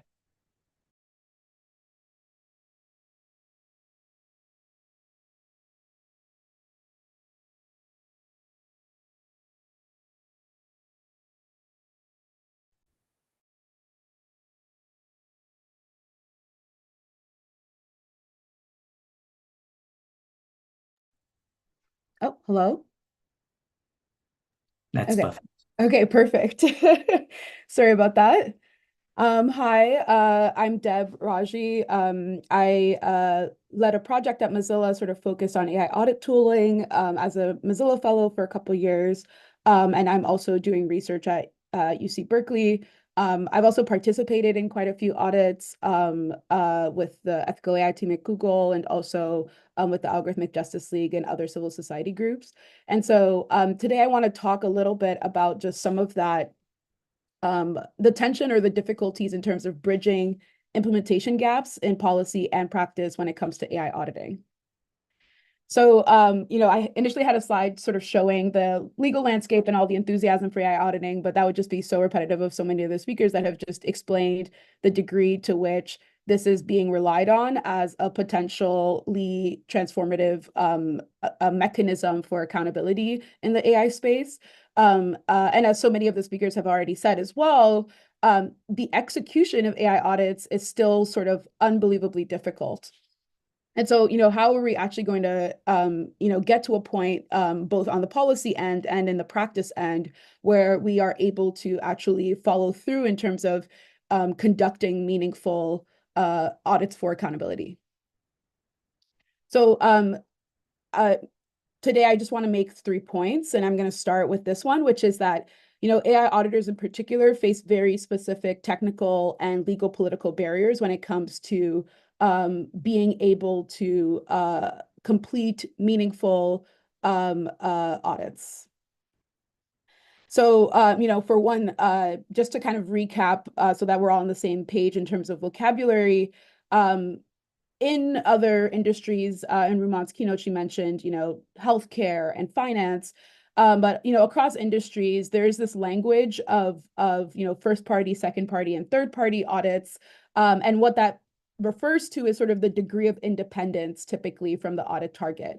And one way that that can be designed is sort of through the discussion of like the contractual relationship that the audit target has with the auditor. Another way is sort of looking at it through the lens of, who is articulating the expectations with respect to the evaluation. So if you're evaluating against a set of articulated expectations, is that being set internally by the audit target? And you're just being hired to assess according to those standards?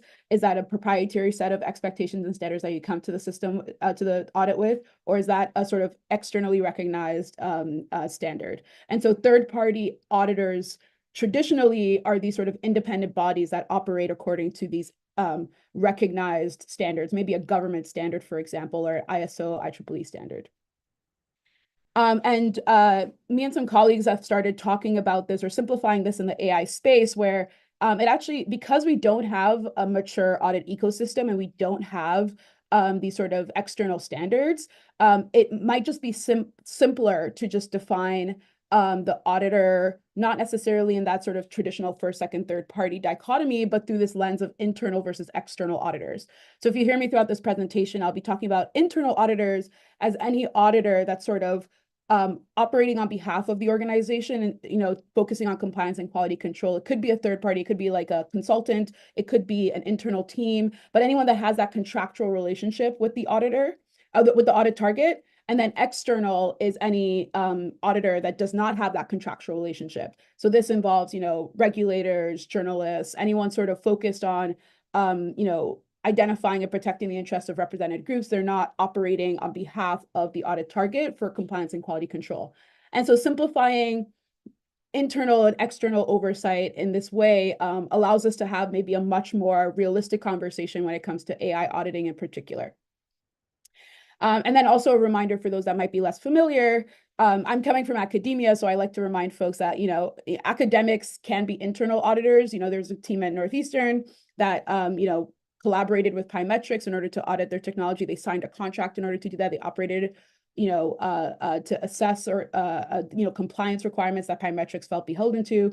And then there's also external auditors in academia, right? There's another team at the same university that did audits of Facebook without signing any kind of contract with the company.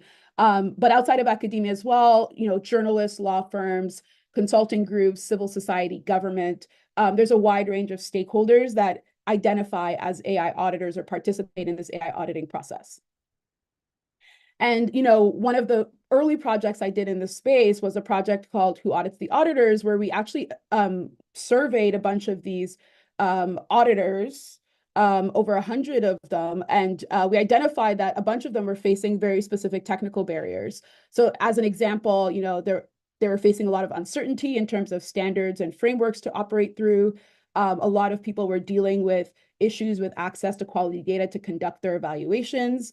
A lot of people had concerns around the validity of their audits or the reproducibility of their audits. And so here's like an example of a quote from an auditor at a tech startup who's sort of expressing doubt around the validity of the methods that he's using and the data that they're working with. And then at the same time, a lot of the auditors, the AI auditors we spoke to, are also facing legal and political barriers.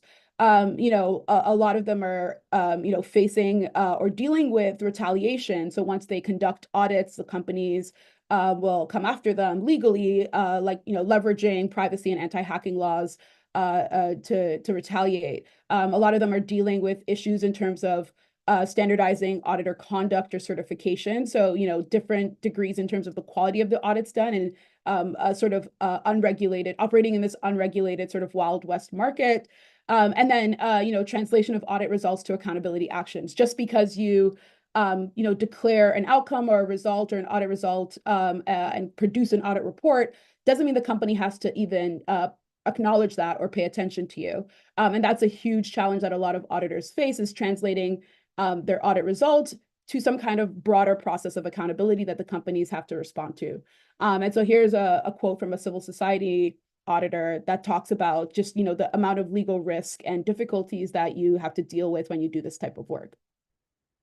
So, given the fact that they face very specific technical and sort of legal political barriers, there's sort of two things that me and some colleagues have been working on to sort of expand the design space of solutions. So one is, to build capacity, increase transparency, and improve validity, we need to design and invest in building open source AI audit tooling.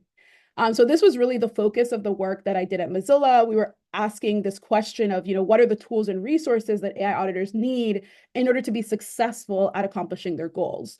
Mozilla invested quite a bit in this, open source AI audit tooling project, this OAT team. I was really fortunate to be the team lead and work with some really excellent folks on putting this report together. And we had quite a few outputs. So I would say the main ones that folks should look for is we published 2 papers, one of which was awarded an award, but it kind of to go over the landscape of what was happening in the AI audit space, but also specifically focused on the diversity of methods and tools and stakeholders in this space. So I highly encourage you to check those out. And then the OAT team also was really fortunate to kind of be operating at a time where there was a lot of policy interest in AI auditing. So we had, submitted comments to NTIA and NIST and the EU regarding the DSA. And we were really fortunate to have a lot of our comments cited in follow-up work. And then we engaged with various folks that reached out to us around tooling and the need for tooling, infrastructure, and AI auditing. So, OECD has this new catalog of tools and metrics for trustworthy AI, the US, UK AI Safety Institutes, FTC, UK Ofcom. So it's clear that there's a lot of government interest in thinking through what kind of technical infrastructure is necessary to make auditing a reality. And then finally, through the Mozilla Technology Fund, we funded 2 cohorts of folks of teams that were actually building AI audit tools. So we picked an inaugural cohort in 2022, and then we funded a second cohort in 2023. So just all of this to show that, as a team, we were very serious about, building and working towards an infrastructure of tooling that would actually, push forward AI audit work. At a high level, what did we find? This is a diagram of sort of like a prototypical AI auditing process. And at each of these stages, we identified a bunch of tools that AI audit practitioners were using at each of these stages. So as a high level overview, there were some tools for this idea of harms discovery. So before you even start an audit, identifying what harms people are experiencing, how to prioritize audit targets, what to investigate. We identified some tools like algorithm tips and AID that were sort of being used by AI auditors for that purpose. In a similar vein, there were also these tools for standards identification and management. Like I mentioned, we are operating in an ecosystem where we don't have externalized standards. And so in order to just articulate what expectations people had of the systems, there were all these tools that they had developed, all these principle statements, frameworks that people would then adopt and leverage as part of their audits. And so we mapped out a bunch of those types of tools as well. If you want a visualization of this, we have this website where you can kind of browse through the full set of around 420 tools that we identified. We also identified tools for data collection and transparency infrastructure. Folks that might have more audit awareness are probably familiar with these types of tools. These are tools for, things like data scraping or data donation. And then we also identified tools for performance analysis. So these are sort of fairness evaluation and metric tools. Some of the explainability, interpretability tools released by Google and Microsoft and IBM kind of fell into this bucket. And then finally, we had the sort of last category of tools to facilitate advocacy and audit communication. After you have your data and you've done the analysis of the data, a lot of the work actually involves communicating that with a broader audience in a meaningful way. And so identifying community spaces, tools for sort of collective response and resistance in response to audits, and visualization tools ended up being really critical technical infrastructure that AI auditors relied on across the spectrum. So, to go back to the main takeaways, the tooling and the sort of technical infrastructure ended up being a very important intervention to address the specific technical barriers. But when it came to the legal and political barriers, some separate work that I had done with folks at the Reg Lab, working with Dan Ho and Peggy Zhu and Colleen Hoinstiger, we looked specifically at sort of this idea of, institutional design in policy ecosystems as a way to address the sort of legal political barriers. So I don't have enough time to go into the details of it, but I highly encourage you to read our paper on outsider oversight. We go through a couple case studies in related domains. Some of them, Ruman mentioned in her keynote, but others, are quite interesting, such as aerospace and the medical device space and food safety that have a lot of lessons for the AI audit space when it comes to policy design of a functional, effective third-party audit ecosystem. So this is, enabling things like identifying an audit target, thinking through auditor independence and which privileges auditors should expect, and then reflecting on post-audit actions from other domains. So as a super high-level overview of that, one of a very kind of brief summary of the findings we had was a lot of audits are geared towards standards and rules. A specific kind of large proportion of them are third-party audits in these other domains. A lot of the public audits are more risk-based and complaint initiated rather than sort of pre-market testing. A lot of the third-party private audits are sort of situations where the audit target selects and compensates the auditor, but the auditor requires independent and government auditor accreditation. Rotation requirements where an auditor doesn't stick with the same audit target, but actually rotates through and has to, every 1 or 2 years, 1 to 5 years, change the audit target that they're working with in order to maintain independence. Those requirements are actually pretty rare in practice, even though they're common in certain industries where conflict of interest became a very big issue. And then, all audit ecosystems that we looked at in these related domains have some degree of auditor privileges, none of which we have in the AI audit space.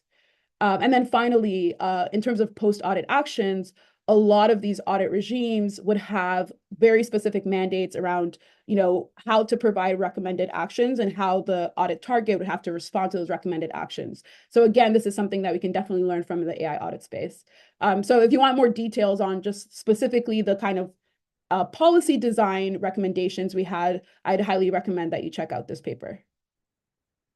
But at the highest level, pretty much, for AI audit practice, what we would like to see is an expansion of the, audit scope to look at the entire socio-technical ecosystem, but also really specifically looking at tooling, focusing not just on performance analysis tools, but that broader spectrum, that entire pipeline that I'd shown you. And then while also still maintaining specificity in terms of audit targets, objectives, and expectations. And then on the policy front, empowering external auditors, allowing them to be able to be protected from retaliation, giving them the authority to act on results and to feed into meaningful accountability pipelines through post-audit actions. And then standardizing internal auditing. So, a lot of internal audits are just based on internal, principle statements and internal expectations, having some kind of requirement for disclosure and publication, having minimal requirements in terms of auditor conduct to maintain independence from the engineering and leadership incentives that might exist, and then also having some guide around product standards and mandatory reporting guidelines. So the other last sort of point on the policy front that we were really pushing on was also recognizing the limits of audits. Audits are product safety accountability mechanism that is very focused on sort of making sure that products are ready for market or operating in the market in a way that's not causing harm. There's a lot of other potential accountability mechanisms to consider that are complementary to the auditing regime, and it's important to understand the limits of what auditing can do for us in this AI space. So I'll end there because I don't have as much time, but looking forward to the discussion when we get into the Q&A.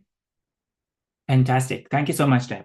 I think one of the really exciting parts about this panel and the speakers we have for the second session is that everyone comes to us from a slightly distinct perspective. And I think your perspective on auditing and its history was really, really valuable. And I hope we can get into it a bit more in the panel. In that same vein, actually, our next speaker is Casey Ellis, who comes to us from the cybersecurity world. So Casey is the chairman, founder, and chief technology officer of Bugcrowd, as well as the co-founder of the Disclose.io project. Over to you, Casey. Good morning, afternoon, evening, everyone. Just checking if you guys can hear me. Little thumbs up, say it. Perfect. Okay, fantastic. Yeah, I'll be quick on this one. Just to be able to jump in and get into the Q&A part as quickly as possible. But basically, from a credentialing standpoint, my background coming into this is, pretty much my entire career as a hacker and someone who's worked in offensive security, moved across onto the defensive side and then became an entrepreneur. Along the way, founded Bugcrowd, which basically we didn't, pioneer the idea of vulnerability disclosure programs or bug bounty programs. Those have been going on for decades at this point. But we were the first to introduce this idea of putting basically a platform in between all of the potential places where you could get an answer to your security or safety question and all of the different things that need to be solved. So that's kind of where we've come from. As Sayesh mentioned, also the co-founder of the Disclose.io project. And that really comes from my experience on the hacker side of things, trying to help out making the internet a safer place and oftentimes getting legally rebuffed or at the very least chilled from doing that. In terms of Bugcrowd's credentials on this one, we've been doing ML and safety privacy programs since about 2018. Got involved in that through some of the information warfare issues coming up around election security. We actually launched the OpenAI public bug bounty program in April of 2023. And done a bunch of other work, but as I said, I'll move on. This is how I kind of see, call it the engagement of researchers and folks that have a general interest in contributing to the safety of computer systems, full stop. When you look at what's going on here, you've got, in this rendition, it's kind of the bad guys on the left-hand side with the black hats on, and then the computer, the battleground in the middle, the defender trying to make things safer, and then this community of people that have the ability to help and actually balance the equation that are sort of disconnected. So the question I always come back to is how do we help the folks in the community pick up that other end of the tug of war rope and actually be a part of the solution. And that's diversity, a whole lot of that sort of thing, a whole lot of what goes into that and why that's beneficial. I think it's already been covered off, so I won't redo that. One thing I will call out, there is a distinct difference between proactive auditing, so where you're actually engaging a firm or using a tool or whatever else to do an audit, and then basically kind of like what happens when you put a thing on the internet. What's interesting and sometimes a little confusing about that is that it's basically the same process. Someone outside of your organization, either on invitation or because they're doing their own research or just tripped over and found a safety or security issue, discovers it, and then they need to get it into the right hands. And I think it's important to acknowledge the fact that AI is no different to basically anything else that I've worked on over now 25 years doing this stuff. It just happens. Vulnerabilities, security issues, flaws, we do everything we can to prevent them. I think actually flipping our native thinking of trying to prevent those things to completion and just assuming instead that there are going to be problems and people outside of our organizations will identify those problems before we do. I think that's the rational and the anti-fragile way to approach solving this problem overall, right? If you don't, it's kind of like it's just lightning. It's a thing that happens. So what's the logical thing to do? You put up a lightning rod to be able to get that information to the right place, route it around where it's going to cause damage, and then take it to somewhere where it can actually be dealt with and mitigated. A bug bounty program, the example there is when you're actually shooting rockets off into the cloud to encourage that stuff, which is slightly different. In terms of what we've seen, just the need for taxonomization. I think you're going to hear a lot of like words are hard comments from my peers in the panel that's coming up, but they most definitely are. I think it's really important to define as much as we can as an industry and basically form consensus on how we're talking about things, because ultimately that informs policy making, it informs law, it informs just the state of thinking. Broadly, Bugcrowd thinks of AI and ML testing and security in three ways. AI as a tool in terms of using AI to hack other things. AI as a target, which is most of what we're talking about here. So that's actually security and safety of the models and the systems themselves. And then AI as a threat, which is really where you see AI actually integrated into existing systems, patterns, whatever else it might be, and kind of the unintended consequences caused by that. So speaking about the problems that we've seen in terms of assessing AI as a target, and reminder, we've been doing this now on the Gen AI side, probably about 2.5 years. And then in terms of overall AI ML testing since 2018. So we've seen quite a bit at this point. Broadly speaking, testing approaches fall into two buckets, qualitative and quantitative. And, Rahman mentioned this before, and a couple of others have brought it up. Qualitative testing is difficult, but it's not impossible to scope. And I think it's important to start with what you need first and work your way out instead of trying to go from the outside in, which is oftentimes the quantitative approach. The flip side of that is the quantitative approaches often fail to properly communicate the business or the user or the societal risks because the folks doing that type of testing aren't used to speaking in the language of risk. So there's some interesting things there. Second is just a ton of enthusiasm from the community in general. I think when we launched the OpenAI public bounty program, it was by far the busiest day we've seen on the Bugcrowd platform, the busiest launch day that we've seen. Just the amount of interest from security researchers, bounty hunters, folks that come from the AI space, all of those different things, just kind of jumping in and saying, I think I can help was definitely a step function more than, ordinarily very busy launches. This was just, it stood out in a big way. So there's a lot of people that want to help. I think the challenge there is that there's gold in the noise, but you have to learn how to work with the noise in order to get to it. Last piece is that security people think about security, whereas ML and AI people tend to think about safety and do that through a statistical lens. The reality is that those two ideas and those two disciplines aren't that far apart, but the language that we use to define what constitutes a problem that we want to actually go off and solve is very different. With security folks, there tends to be a bright line around what we're thinking about. With machine learning and even with safety itself and AI, by definition, it tends to be probabilistic and a little bit more subjective. So how do you kind of merge those things? So just very, very quickly on the proposed or the idea solution side, standardizing quantitative testing, and then obey the risk-based mantras from vulnerability disclosure programs and bug bounty programs for qualitative testing. So that the big thing there is that if you're going to touch the system, you acknowledge the finder, whatever that means. Is that a cash reward, or is it a Hall of Fame, or is it whatever else? That's kind of the way that you define whether or not you're going to do that. Rating taxonomies to do that. We'll share these slides afterwards. Second is to cultivate defender empathy in the community. You've got a lot of people that have a ton of enthusiasm for this, but they're still learning how to actually do things that are useful for the defender. What does that even mean? How do we educate on that? How do we actually bring more people in, but channel them in the right direction to solve the problem, not just be, a participant in all this experimentation that's going on right now?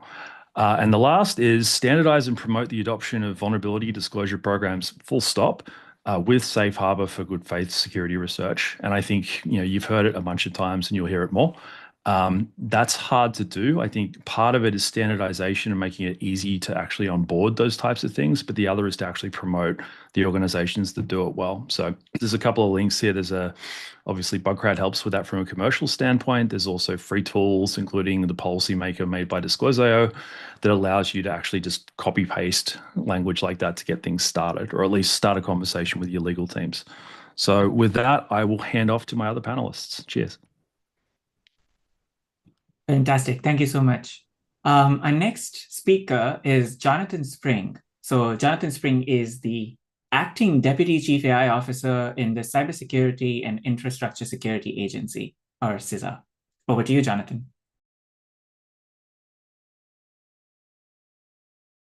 Thank you. Hello, everyone. I'm going to build on what we've had so far. Really appreciate all of the work so far today.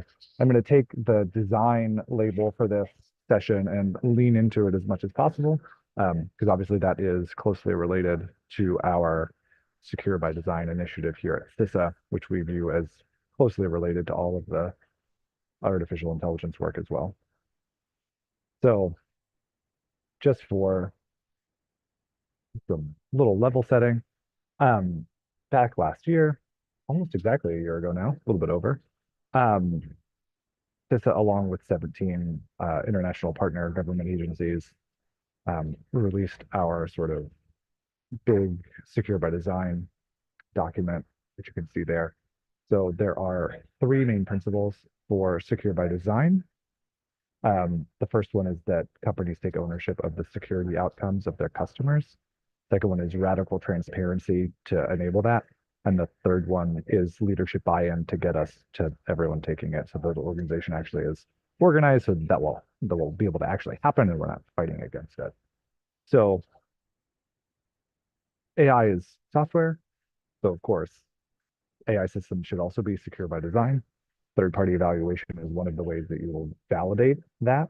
It's part of the broader sort of testing, evaluation, validation, and verification sort of regime that we need for systems generally. The Secure by Design thing is a little bit older in the document, so we even before we put out that version 2.0 of the Secure by Design document, we would have made clear that AI systems are going to fall into at least parts of this. Of course, there's also these important ways that co-panelists here have been pointing out that auditing AI systems has technical or technological or experience differences from auditing other kinds of systems. And that's totally fine, but we need to figure out how those are going to be integrated. So just a little bit more concretely, some of these, I think you'll see maybe don't apply to the models, but might apply to this software as a service that is providing a generative AI model, an important AI model, especially for who can change the backend part of the system, and the developers need to have multi-factor authentication. But even maybe to get into the front end part of it, you want to make sure you really know who is logging into that. So those access control ones, I think, apply, but maybe not in the way that folks here are talking about designing for vulnerabilities. So CISA has a binding operational directive on vulnerability disclosure policies for our federal civilian executive branch agencies that we help ensure that they have good cybersecurity practices. And one of those things is a vulnerability disclosure policy, or VDP. BugCrowd obviously knows this well, because VDPs are the sort of thing that when you are going to offer yourself up to any sort of bug bounty program, tells people what they can report, what they can't report, how they're to report, what they are authorized to do, so on and so forth. So obviously anyone who's running or operating some sort of AI system needs to include what you're open to being evaluated, and you want to be transparent about that. There's another thing here, though, that comes up, which is that we are, and this is, I think, related to this very difficult crossover with sectors and sort of the overlap between safety and security. IT systems can be safety systems. Security vulnerabilities can be safety issues. Risks, vulnerabilities, right? Actually, even the risk management language sometimes uses vulnerability differently across these disciplines, which is difficult for translation. And so if we have a safety vulnerability in some sort of critical infrastructure system, but it is an automated system, so it's running on IT, obviously a security vulnerability can cause a safety vulnerability.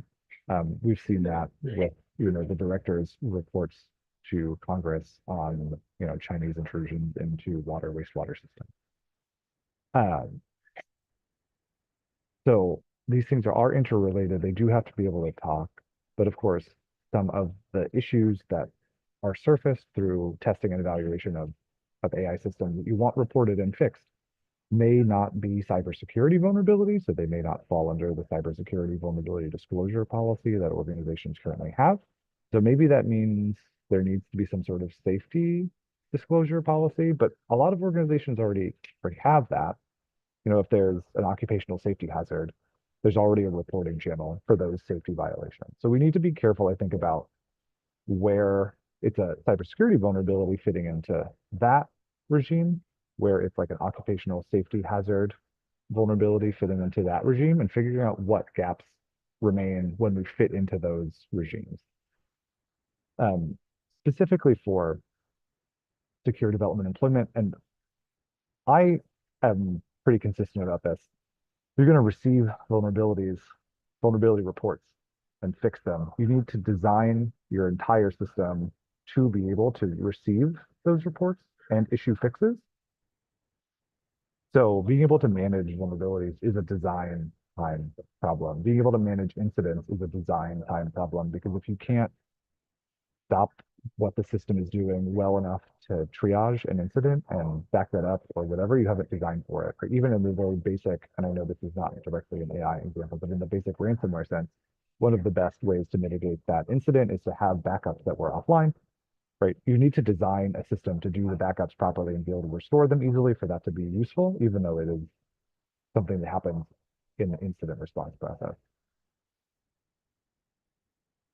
These are the 6 parts of vulnerability management. If folks aren't familiar with the Forum of Incident Response and Security Teams, first has a whole service framework for what it is that cybersecurity incident response teams do. And these 6 words are the 6 things under the vulnerability management service that certs like CISA tend to offer to their constituents. So discovery, reporting, analysis, coordination, disclosure, and response. Right. For cybersecurity vulnerabilities, those should be going through the same work streams as much as plausible. And while also understanding that people are going to need their own expertise to enter into those, I find that to be similar in my experience to when we wanted to talk to the medical device community. How do we discover, coordinate, disclose vulnerabilities in insulin pumps? Requires a significantly different amount and kind of expertise than traditional like laptops and open source systems. That doesn't mean that it's not a cybersecurity vulnerability just because it includes additional expertise, right? The same thing with other IoT systems, the same things with robotic systems, the same things with auto manufacturing plant robots, right, are going to have a different kind of expertise, knowledge, awareness to understand how you report, coordinate, respond to those vulnerabilities than other IT systems. That doesn't mean they don't go through the same cybersecurity process. I view the AI world as a similar kind of new area where we need to make sure folks have the expertise to enter into the cybersecurity management sort of pipeline here that we have for a lot of our other IT systems. And I think that and this was pointed out, and I think I'd be interested to find out what folks' opinions are exactly. Where like we also have safety reporting pipelines for vehicles, for airplanes, for workplace safety, right? Are AI safety incidents already going through those pipelines? Like in some cases, yes, probably in some cases, no. Like, are we considering, like legal recourse for certain violations essentially of law, right? As incident reporting, like that's not normally how that's talked about, but are we missing some view for that? And I think that's where that would go. I know that Lauren will get into some more detail on exactly how to manage cybersecurity vulnerabilities for AI systems. So I didn't want to get into too many details there and steal that thunder, but I thought I would provide a big overview there. And if anyone has questions on secure by design or secure by design for AI or AI and any of those things, happy to take questions. Thank you. Fantastic. Thank you so much, Jono.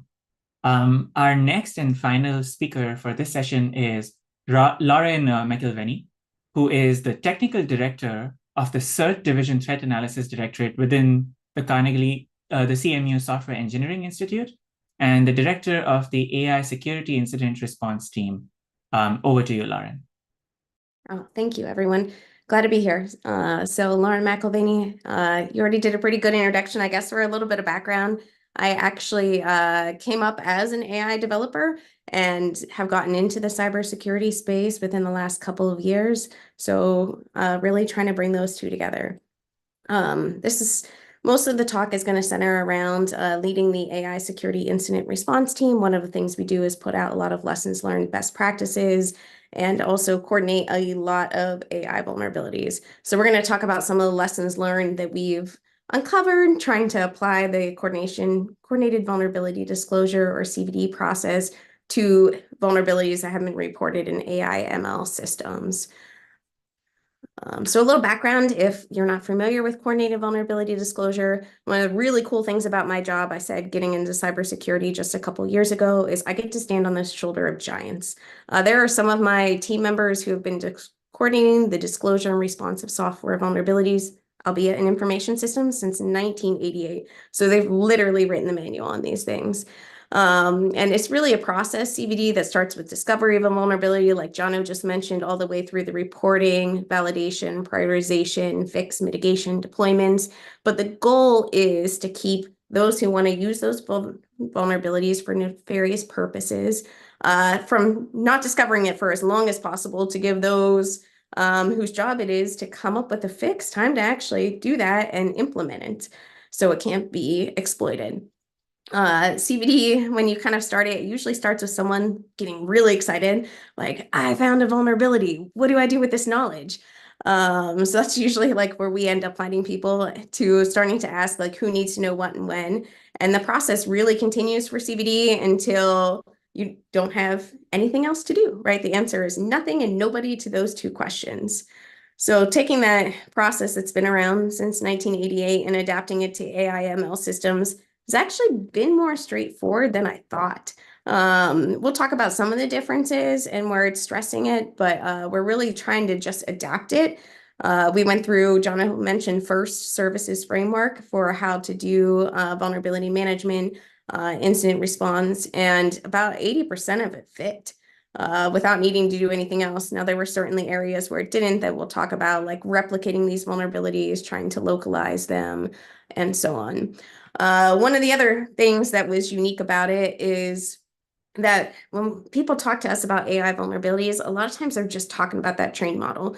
Maybe they're getting into the training data that was used, but that's it. So when we went through, we're like, well, if we're going to talk about an AI component, what do we really mean? And we're like, all right, well, a component, sure, you got the model, you got your data, but then you have a lot of code within that AI around it, right? So you have, if you give it an image, you have all these transformations that have to be done to the image before it can even be taken by the model.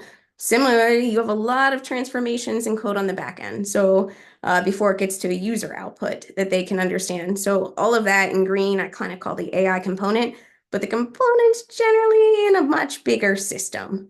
And that system, software surrounding it all around. So when we talk about AI vulnerabilities, we're talking about things that can occur throughout the whole entire system where it was placed in, not just the trained model itself. So I think that's kind of an important distinction to make. And then I think Casey chimed in on this well, is that we do see a lot of culture mismatches. So a lot of times the first thing I do is tell some of the AI developers, like, there is this thing called CBD. And here's what we do about it. And here's some other cybersecurity best practices. A lot of them are aware of it, but not everyone, or they're not talking about it in the same way, right? They're hyper-focused, like Casey said, on safety, and they're less thinking about the security. So it's a lot of just bridging an information gap.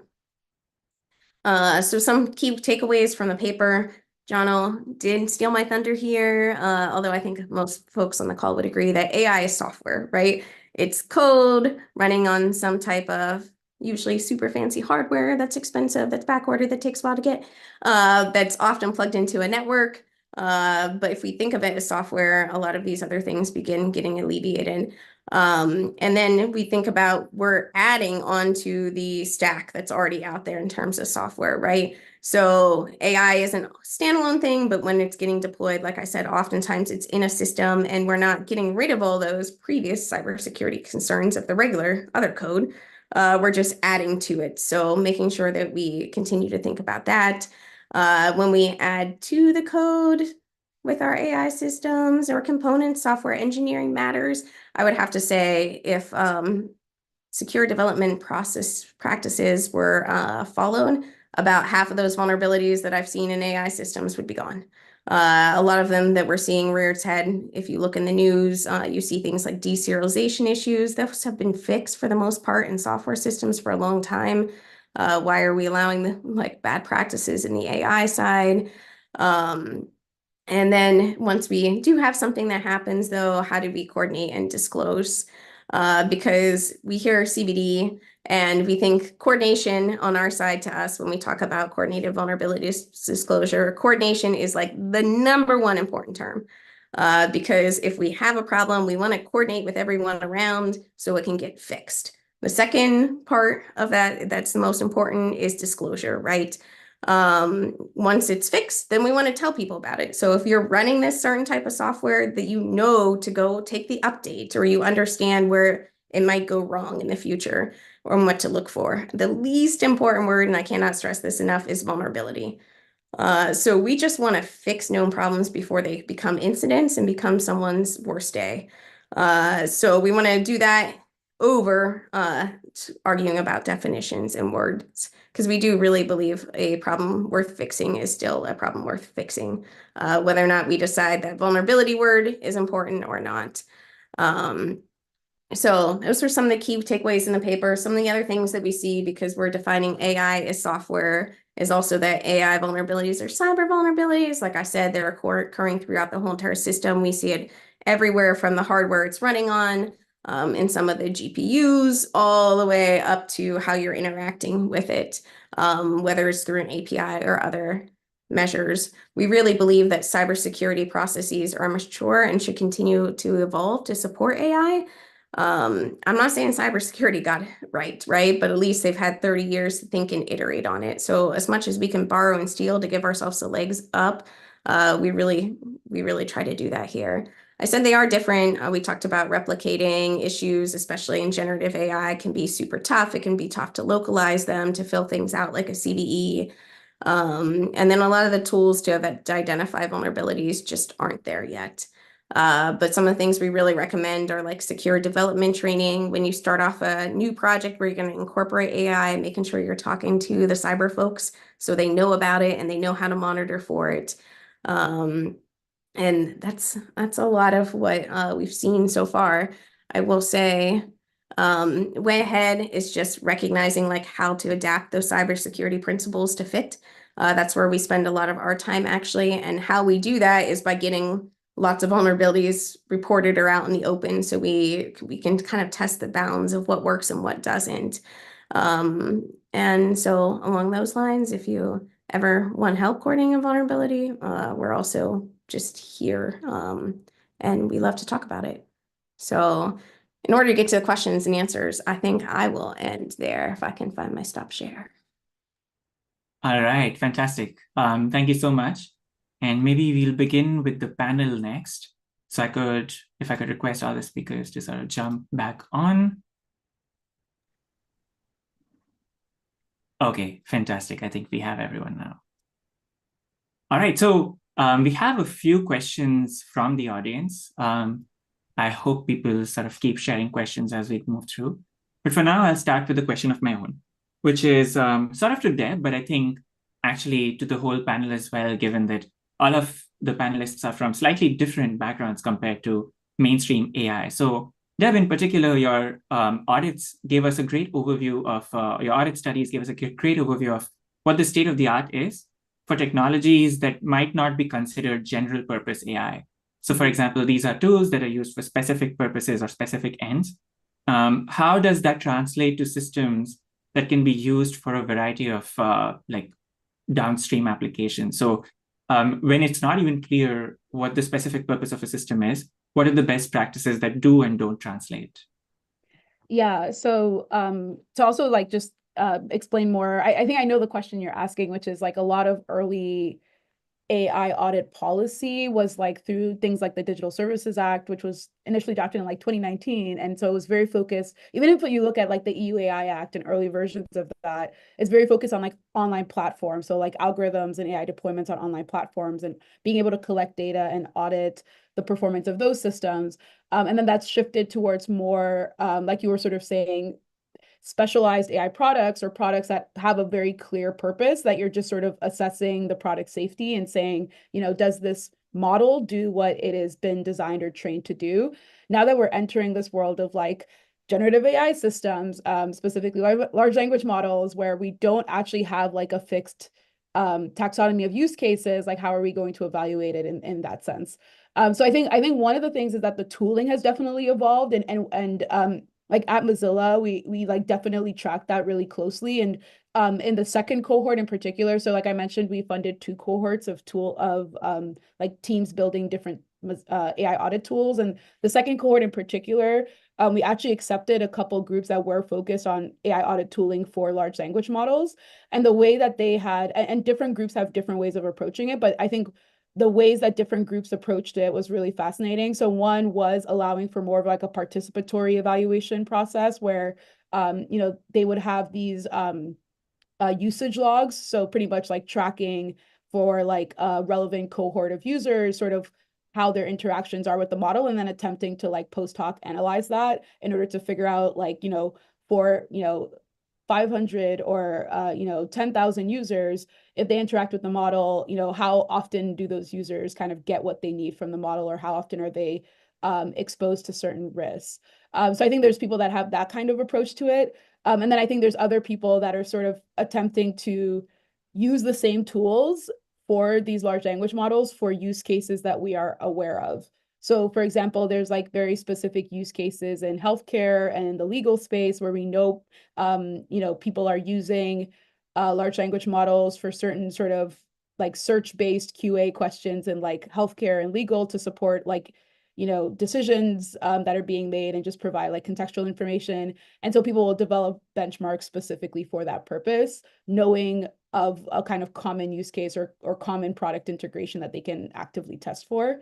And I could go on and on. I think there's a lot of different people that have different approaches, and they've built different tools to sort of capture these things. But I do think that there are ways to either identify a taxonomy of potential use cases and evaluate specifically for those, or sort of collect a representative sample of user engagement and analyze it in a way that reveals the general behavior of the model. And so I think that that's been great. I think something else that I'll mention very quickly about this, sorry, I know I'm talking a lot, is in our survey paper, so we had a survey paper on sort of the auditing landscape. We looked at a bunch of audit reports across, the field, and one of the other fellows, Abeba Barhane, like really noted that there was a wide range of emphasis and a shift in the focus of audits. So, previously people were very focused on, the product level because, these were specialized products. Now people are looking more, at like, the product level is not as feasible. So people will be like, trying to understand or dig into like, what they see as representative open data sets that could represent the type of data sets that these models are being trained on, and actually do like data audits. People are trying to do sort of like model level audits using open source models. So the kind of focus of the audit process itself has shifted in the last couple of years in sort of light of the fact that we have these less specialized products, and we have these less specialized sort of models, and we have products that are kind of doing various things on top of like the same model. So yeah, I would encourage people to check that paper out if they want to kind of deep dive of how those changes have happened over the last couple of years. Very cool. I'll pose like a very similar question, but in a slightly different variant to Lauren. And then Casey and John, if you have thoughts, I would love to hear from you as well, which is like, I think a similar problem holds for traditional cybersecurity practices as well, right? In particular, that software traditionally has been employed for a specific end use. And when that's no longer the case, it's hard to sort of clarify what's a vulnerability and what's not. And Lauren, you mentioned that, defining what a vulnerability is sort of the least important problem of CVD. So how do you square the fact that on the one hand, these are general purpose models that we really don't know where to draw the lines for. And on the other hand, coordination and disclosure are to you like much more important than drawing this line. Yeah, look, I think this is really where we saw a lot of squaring the circle start to happen with the GRT programs, and even working with CDAO on the bias assessment. Like, because you're absolutely right. Like there is a similar problem in the discovery of like non-ML AI vulnerabilities in terms of like, is this a bug that I care about or not? Because ultimately, does it constitute a risk to my users, my organization, society, whatever it might be? That's going to be the main thing that prompts, effort going into an actual fix, right? So that's kind of the stuff you want. And if you're approaching it through that lens and kind of working back, that's typically a better way to do it. I think the thing with non-ML AI vulnerabilities is they've been around so long at this point in time that we've got taxonomies and ways to actually define, yes, that's remote code execution, or yes, that's an injection issue, or sanitization problems, blah, blah, blah, blah, blah, whatever it might be. And I think, AI just in general has sort of dumped itself on the collective conscious of the internet so quickly that it's been a bit of a scramble to catch up with that over the past couple of years and actually form those things. So, the vulnerability rating taxonomy, the bug crowd actually created back in 2014, 2015, was literally for this purpose. It's this idea that you've got an undefined source of potential value that's going to be talking in their own language about what's ultimately a white space problem, because security and safety problems are almost always unintentional. And you've got someone who has to figure out if they care, and then figure out what they should do about it, and then actually be in a position to be able to do it. So how can you create like a Rosetta Stone ultimately that facilitates that translation as much as possible? We did that for traditional AppSec, and then, mobile apps, IoT, connected vehicles, then machine learning and AI. More recently, we've done a bit more work around hardware as well. And obviously that's one version of it. We have a pretty unique reason to do that in terms of educating, the hacker community, but also trying to work with our customers and just the general kind of market on how to do this well on the other side. I think there's some clues in that, and just in terms of how to solve that problem and help folk, work out what's valuable. Because while I do agree that CVD and this whole idea of transparency being ultimately anti-fragile and the default approach that we should be taking, as a defender, you can't deal with all of it. And that same thing applies with traditional vulnerabilities as well. Like in reality, organizations don't go off and fix absolutely everything that could be potentially construed as a security vulnerability within their organization, because maybe it doesn't matter. Maybe it doesn't actually create a real risk for them or their users, right? And they've got to be economically rational in how they approach that. AI basically just turbocharges that problem. So to me, it really makes this whole idea of thinking about it through a risk-first lens and defining that as best you can on the defender side, and actually helping submitters know that it makes it more of a priority than it was before. Fantastic. Lauren, do you have any follow-ups? I was just going to say, you're right. The same thing happened in the software world, right? Like most of the vulnerabilities were like, oh, I never thought someone would do that. Or I never thought they would use that feature that way. And we're seeing that a lot on the AI side too. Like we tried to give the developers a lot of leeway with what they could do, but then that allowed some remote code execution that we can't track. So it's always a trade-off. We do a lot in terms of prioritization of vulnerabilities too, trying to help do that in ways that are stakeholder specific. So yep, I would agree. It's not new, but kind of like Casey said, maybe the rapid explosion is like when any new technology comes into field. Yeah, one thing I would add to that as well is that LLMs in particular are very good at convincing traditional infrastructure style or AppSec style security researchers that they've achieved something like remote code execution, even though they haven't. So there is this whole challenge of folk coming in from the security side having to understand how hallucinations work and be thinking about how to actually mitigate that in their research process. And then obviously on the receiving end, you've got to filter, as I said before, you've got to filter out the signal from the noise in how you actually deal with that stuff. A fun example was a submission on a large a foundational model that said, yeah, I've got remote code exec in this environment. They posted a proof of concept, and the kernel type was very clearly from a vendor that wasn't running the infrastructure for that particular model. And you can probably figure out who I'm talking about in how that all worked. But those sorts of examples, because as a researcher, that's an easy mistake to make if you're not aware of the fact that that is a thing that happens that you actually have to sort of consider from a testing standpoint. So there's a lot of throughput and processing challenges that have been introduced by this, but I think conversations like this actually help figure out how we go forward with those. Just as like a very quick follow-up to that, I love that example. I think that there is a lot of overlap between product safety and security, but there's also like very clear differences, and it's important to acknowledge that some of the audit work that happens and that has historically happened, or that's at least developing on the policy front with respect to AI audits, some of it is really oriented around product safety. If you claim that the model is doing X, is it actually doing X? Are there unanticipated risks and harms when you're just trying to get it to do sort of the advertised function? And that's very different from sort of trying to build a product that is functional in the context of adversaries and potential misuse. And so those are like complementary. There's like complementary methods and complementary approaches. Like bug bounties are sort of complementary to some of the harms discovery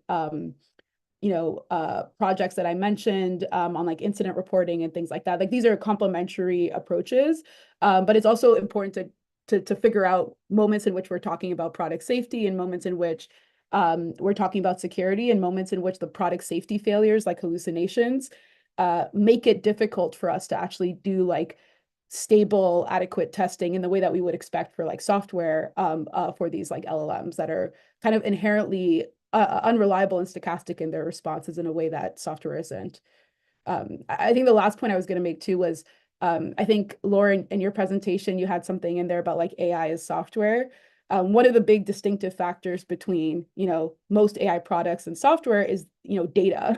And that is just like so much of the complexity of what makes evaluation and what makes the behavior of these systems so unpredictable is the fact that they're not deterministically defined. They're defined through a data set. And it's so much harder to characterize that and the behavior of these systems in light of that. So I'm curious to hear your thoughts on how that changes things on the security front or on the product safety evaluation front. But that's definitely been a huge challenge for those of us that are kind of trying to think about this from like a policy and tooling perspective. That's fantastic. And I see Jano has a response, and then maybe we can move back to Lauren as well if you have something. Yeah, I expect Lauren and I have similar thoughts. having been in this space for a while, but also been in the vulnerability management space and doing some work on program verification and sort of the underlying computational theory stuff, I want to resist the like being a jerk and pointing out that no one has ever known what computers are going to do. Right? Like computers are also unpredictable, stochastic, and no one has ever been able to prove what the output is going to be of like a computer program, even from the 50s. And like in some ways, I think that's such a huge success of the robustness of the IT and software engineering regimes of the last 60 years that we all think of them as if they are reliable.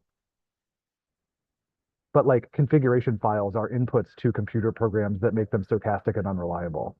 Like network traffic input on the order of like gigabits per second is all data input into a program that can cause random behavior and generally does because like TCP IP parsing is like a context dependent grammar and blah, blah, blah. So yes, also like, yes, the degree to which the AI systems depend on data is different and important. And like we need to have open visibility into that training data to understand these differences. So yes. And I think that we can still learn a lot from the existing IT and communications infrastructure on how they manage that sort of a thing. Because at the end of the day, like code is data and data is code. And this is something that people always want to pretend like they're different things. But like the source code that I put into the LLM to tell it to find me a vulnerability is also code, but it's data when it's input. And it's also data when it's input into a program verification program, but it's also code because it's going to run. And so this has never been a clean distinction, which is why it's always so fun to wrestle with it. And we can just go back and forth forever.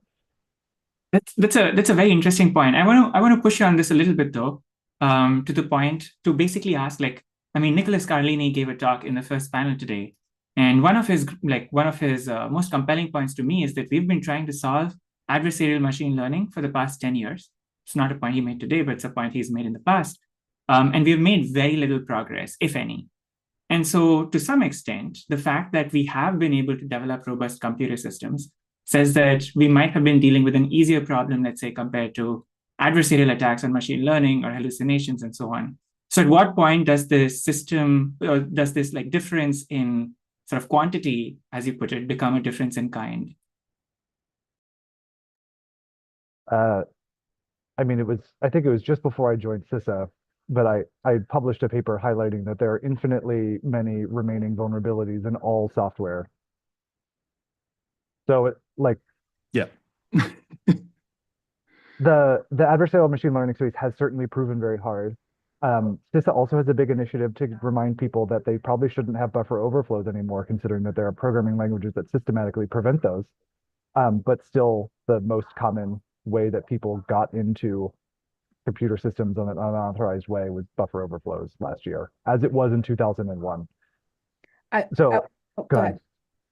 No, I was going to say, I hear what you're saying, and I actually really appreciate this point because I do think it is something that the AI community has not fully appreciated, is sort of the way in which those dealing with traditional computer systems and software are also dealing with a lot of unknowability and a lot of uncertainty and navigating it well.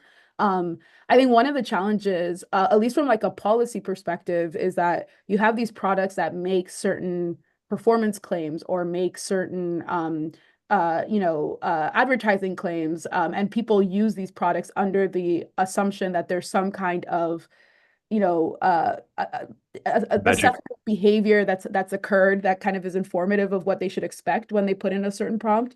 And there is a little bit more chaos in terms of the output in this space where those that are developing these systems themselves don't even fully understand what the model's behavior is and aren't able to communicate it in a way that they can actually that feels reliable and that they can actually defend.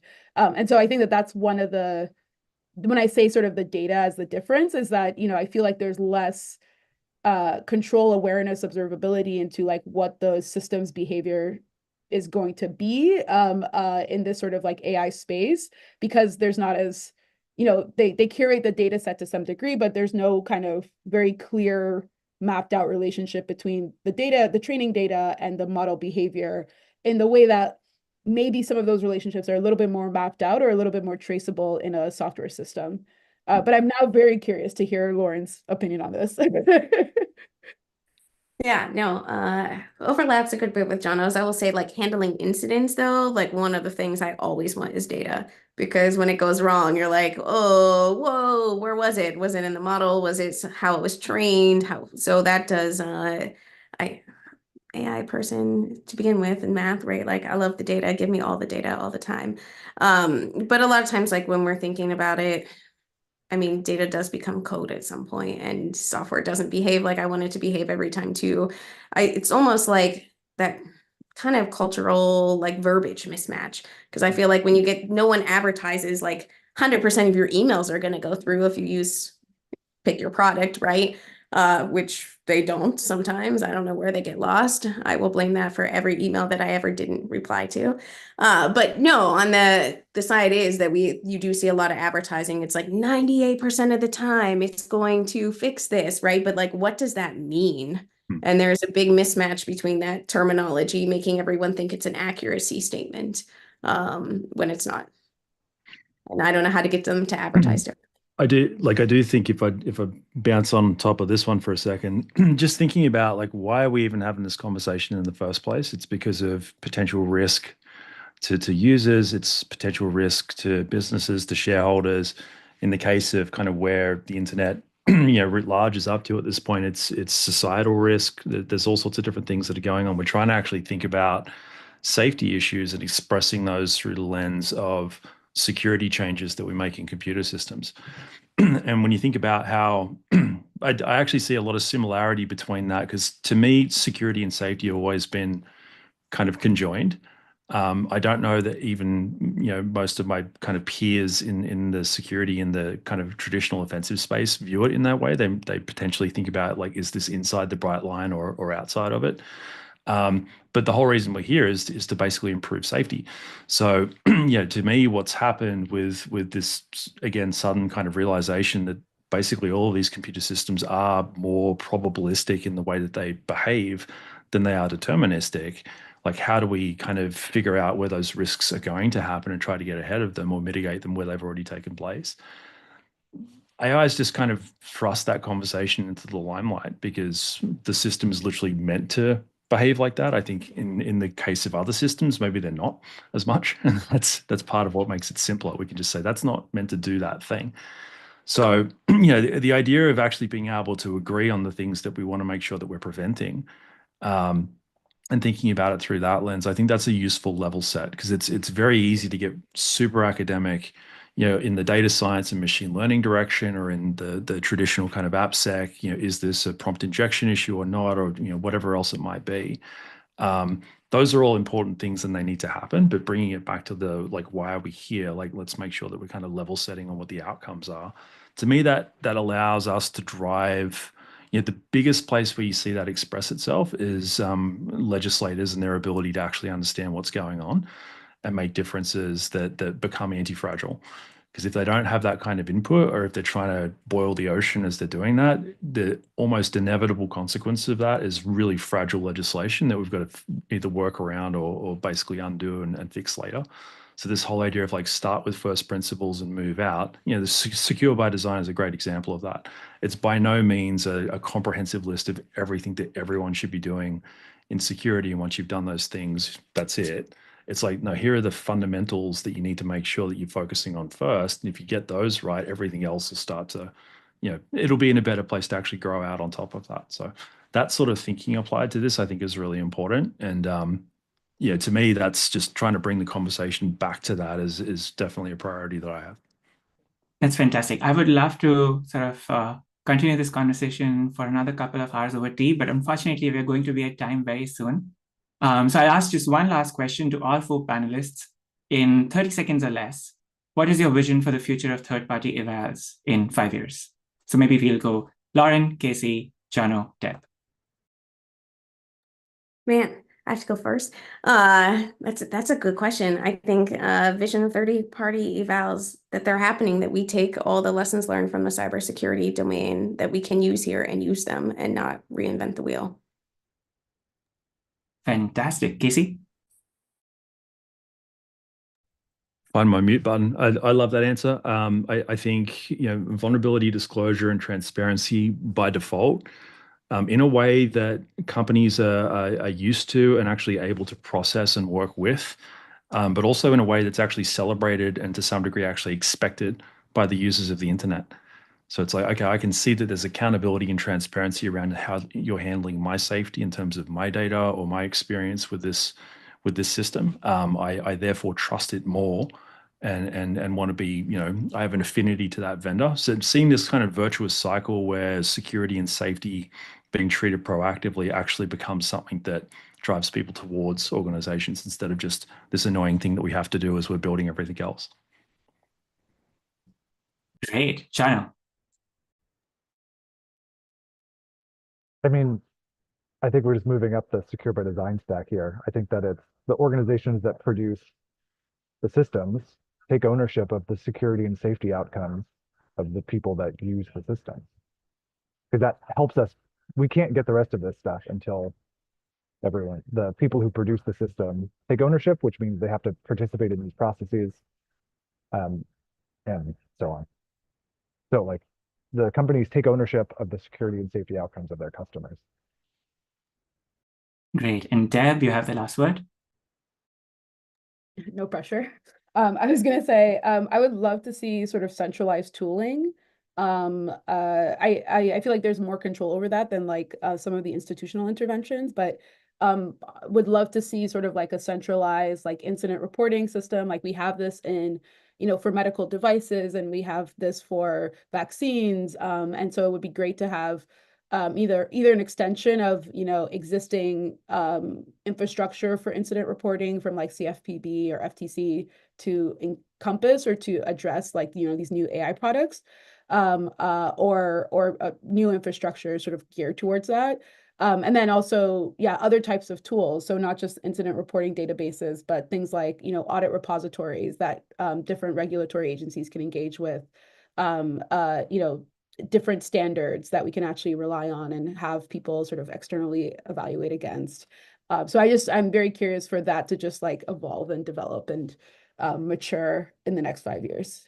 I'm excited about the AI Safety Institutes. I think they've been eager to try to invest. OECD has also seemed eager to try to invest in some of these things. And so hopefully in the next 5 years, they'll have something and we'll be able to talk about it. That is fantastic. I think that's the right note to end on, is relying on ACs, the OECD.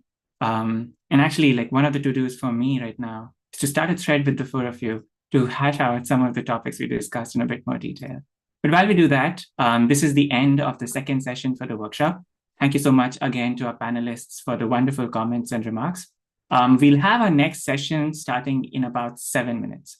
So that's 2:20 p.m. Eastern, 11:20 a.m. Pacific, if I'm calculating right. So I'll see you all in just about 7 minutes. Hope you get a quick stretch in. And thanks again to all our panelists.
Hello, everyone. Good afternoon. I hope you guys excited for our third session. So we will start with, we are presenting today with three amazing personnel that can shed a little bit about light on law and policy. We will start with Harley Geiger, which is the coordinator to the Hacking Policy Council. Hi, everybody. Are you able to hear me, Michelle? Yeah, great. Thank you all so much for having me. I'm Harley Geiger, and if you give me one moment here, I'll share screen so you can see my slides. All right, hopefully you're able to see that. There we go, I can see it as well. One moment.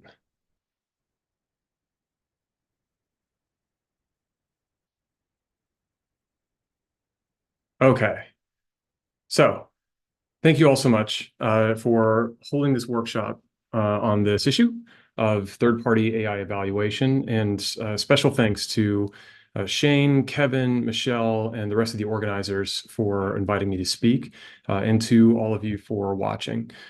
So in discussing the future of third-party AI evaluation, that future is going to be affected by the laws and the policies around AI evaluation.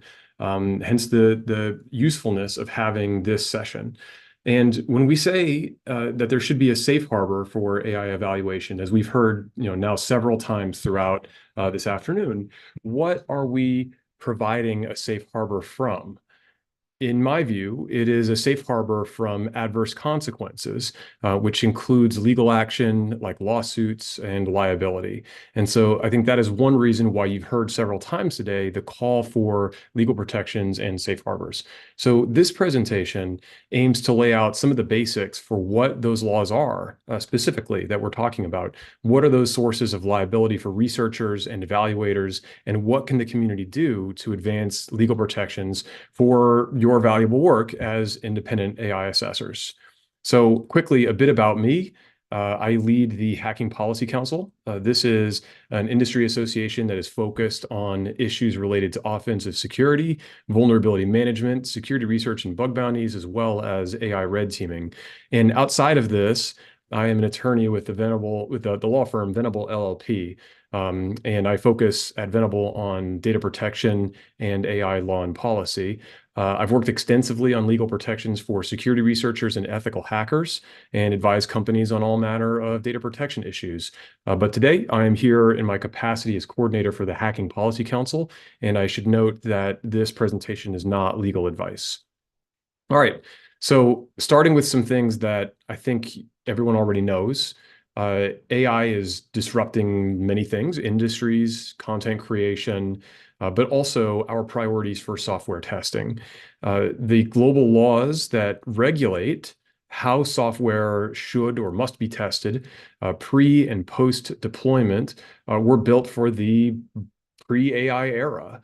This era is over, of course, and one of the big tasks for the policymaking community is to identify how existing laws deal with artificial intelligence and where those laws need to be updated for the widespread use of AI in our society.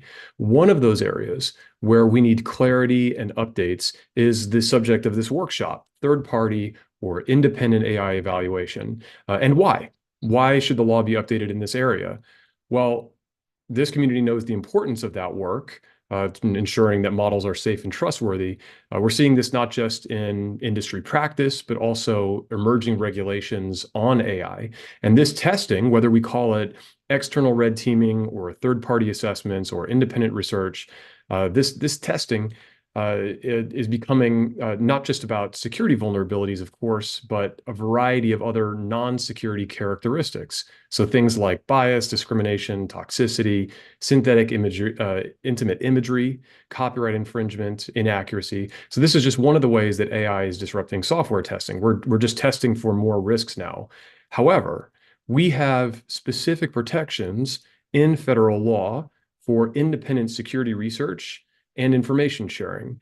And it is at best unclear if independent AI evaluation for those non-security purposes has the same level of legal protection as security research. So I'm going to describe 3 areas where that appears to be true. First, in the United States, we have a law called the Cybersecurity Information Sharing Act of 2015. This law enables organizations to share cyber threat information and defensive measures for cybersecurity purposes. Organizations that share this cybersecurity information have a broad liability protection from things like privacy restrictions and antitrust. However, the items that can be shared, like cyber threat indicators, defensive measures, those items were really written in the law around security.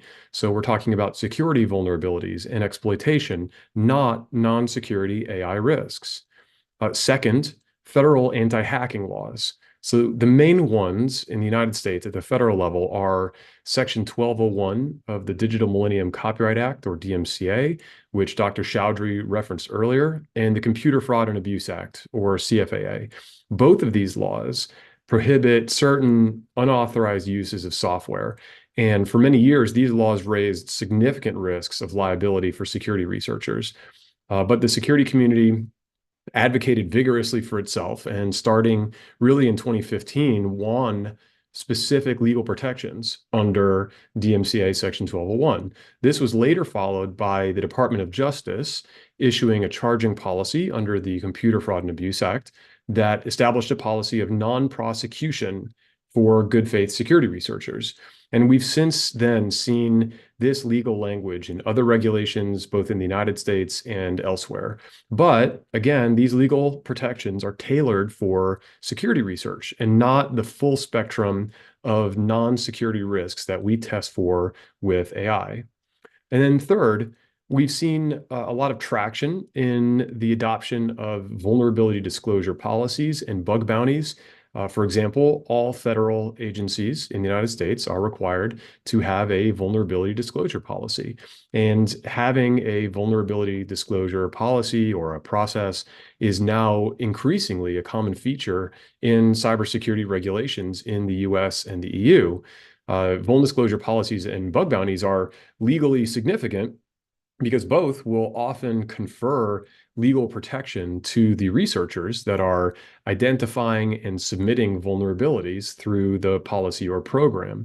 But as you might guess from this talk, the purpose, the scope, and the techniques that vulnerability disclosure policies and bug bounty programs protect are directed at security vulnerability research, not non-security AI flaws. So in law, words and language matter a great deal.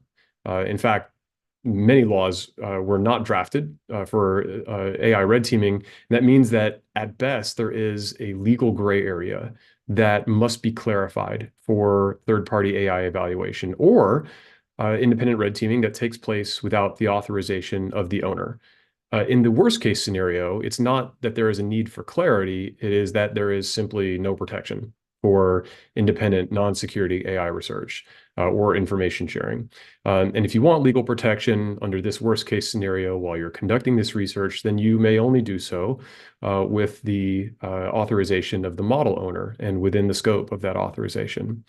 The legal clarity and protections don't just manifest on their own. They need to be requested and supported by the community. I suggest that there are 4 policy provisions or policy priorities for the community to take up on this question of the future of third-party AI evaluation. So the first is to develop a consistent terminology. When we talk about AI red teaming, I see folks refer to those non-security issues as safety. However, I would ask that we consider whether, as a legal matter, the word safety actually encompasses what we want it to, if it actually encompasses things like bias, discrimination, copyright infringement, synthetic intimate imagery, or if it does not. NIST describes these and other characteristics in terms of AI trustworthiness, not AI safety. Another term that I see used a lot is the word vulnerability in describing non-security algorithmic flaws or harmful output. But this is risky because the word vulnerability does have a legal definition, and that comes with specific legal obligations, such as remediation and reporting on timelines that were really built for security vulnerabilities. So I prefer flaw or a vulnerability.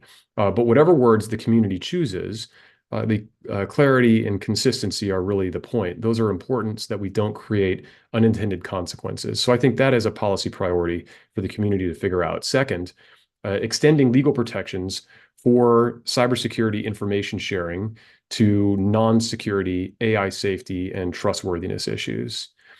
Third, clarifying and extending the legal protections for good faith security research to independent AI evaluation and safety. And then fourth, developing and promulgating language, best practices, and eventually standards for AI flaw disclosure and handling, similar to the language and the standards that are in place now for security vulnerability disclosure. And the community has some specific opportunities to drive this change. Some progress is already being made. The Hacking Policy Council is already involved, and I know that many others on this workshop are as well. It's just a matter, I think, of acting in a coordinated and deliberate fashion. So as requested by the Hacking Policy Council and its members, the Department of Justice has announced that it intends to update its vulnerability disclosure guidance to encompass AI red teaming for safety and trustworthiness. And community input is going to be really important for this process. So please be on the lookout for more announcements there. I think that there will be an opportunity to contribute. Second, the Cybersecurity Information Sharing Act of 2015 is up for reauthorization in Congress next fall. This is an opportunity to potentially update this law and fully protect information sharing in the context of AI red teaming. And then thirdly, we should be engaging organizations on adopting bias bounties and disclosure policies that encompass non-security AI safety and trustworthiness issues. So having a template language for those kinds of disclosure policies and processes that are supported by the community will be really helpful there. And then fourth, every 3 years, the U.S. Copyright Office considers whether to provide legal protections under Section 1201 of the DMCA. They just got done with this process actually in 2024, and we can talk about the results later. But there is no specific exception in Section 1201 at this time for AI trustworthiness research. The next opportunity for that will be in 2027, but there's a lot we can do between now and then. And then lastly, in the coming months, we should expect a wave of state and federal legislative proposals on AI. I don't necessarily think that we will see sort of an overarching federal AI legislation in Congress. I'm skeptical of that, but I think that we will see much greater chances for something like this at the state level. But for each of these legislative packages, we should expect consideration of how AI should be tested and evaluated. And in each of those proposals are opportunities to both promote the expectations and the priorities of this community when it comes to how AI should be tested, how often, by whom, and to what extent independent AI evaluators are protected from lawsuits or prosecution. So I hope the community will get engaged. I think that your input and your participation really do matter if you can speak with one voice to policymakers. So thank you so much for letting me speak. And here's a place you can check for additional resources on the subject. Thank you so much. Thank you so much. It was very interesting. And now we will pass to Ilana Cohen, the Chief Legal and Policy Officer of HackenOne. Hi, everyone. Thanks so much for having me here. Thanks to the organizers for hosting. Let me share my screen as well.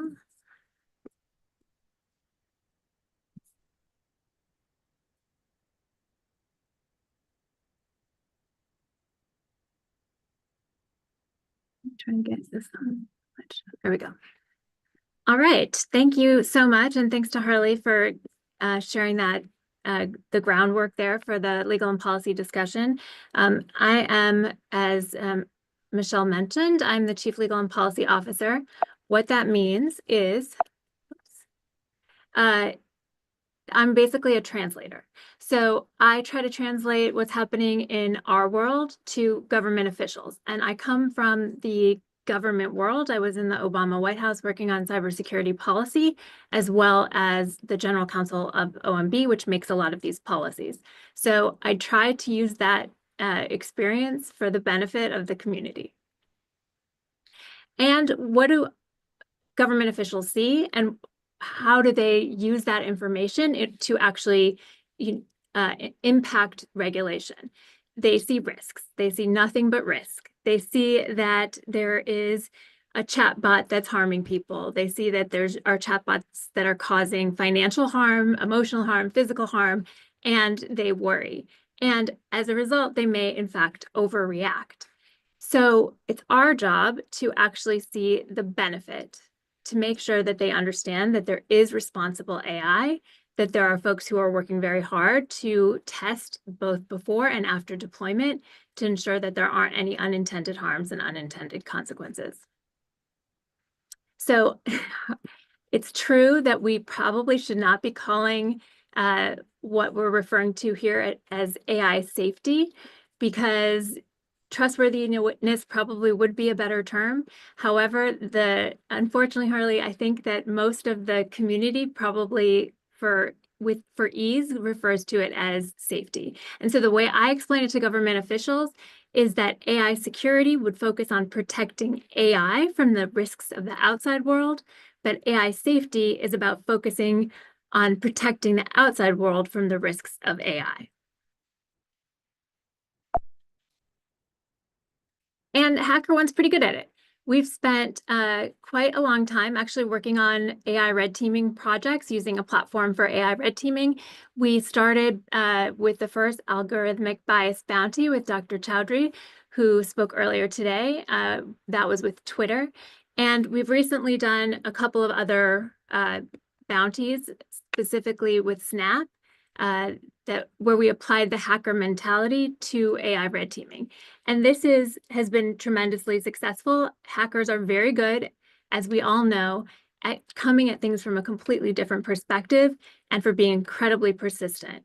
And it worked very much to the advantage of companies like Snap. And then similarly, we have also led the Anthropic AI red teaming program. This is after deployment. So in both situations, you can very much succeed in trying to find and identify flaws in these systems. And this one specifically, Anthropic, is pretty interesting. It's focused on CBRN harms. And so these are very significant and serious consequences, all of which are being addressed either before or after deployment.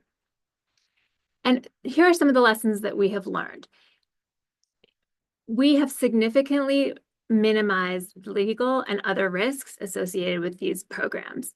Both, again, it doesn't necessarily just have to be a legal risk that you're faced with. Those are important. Certainly companies care about that, but they ultimately want their products to be used to the benefit of their customers. And so these AI red teaming engagements have been successful in allowing them to deploy without harm. And if you incentivize hackers, then you're generally going to get better results. So this has been, like I said, a pretty successful outcome. The AI landscape, though, is very complicated. Harley's right that there will probably not be one federal AI policy or law. And so as a result, you have multiple different jurisdictions that are trying to regulate AI. Like I said, they see the risks, and it's our job to make sure they see the benefits. But in the interim, they are already pretty well down the path of regulation. So the EU got ahead of us, which is not uncommon, and they passed the EU AI Act in the spring of 2024. It is the first comprehensive attempt to regulate AI, and it is incredibly broad. I know some companies have complained about the breadth and about the implementation. Certainly, it requires general purpose AI models posing systemic risk to undergo red teaming throughout the product's lifecycle. And model developers also have to disclose the measures that they have in place for red teaming. So, but unfortunately, The EU AI Act does not have any protections, any legal protections for independent third-party AI researchers. And so that's something that HackerOne specifically has been focused on. Similarly, in the US, you have the executive order. Most people here on this call are probably familiar with that. That was also earlier that was at the end of last year, almost a year ago. And so we're all watching it carefully. Certainly, this administration has prioritized implementing all of the instructions to agencies, but we'll be curious, or I'll be curious to see what happens in January, whether it will still be a priority of the next administration.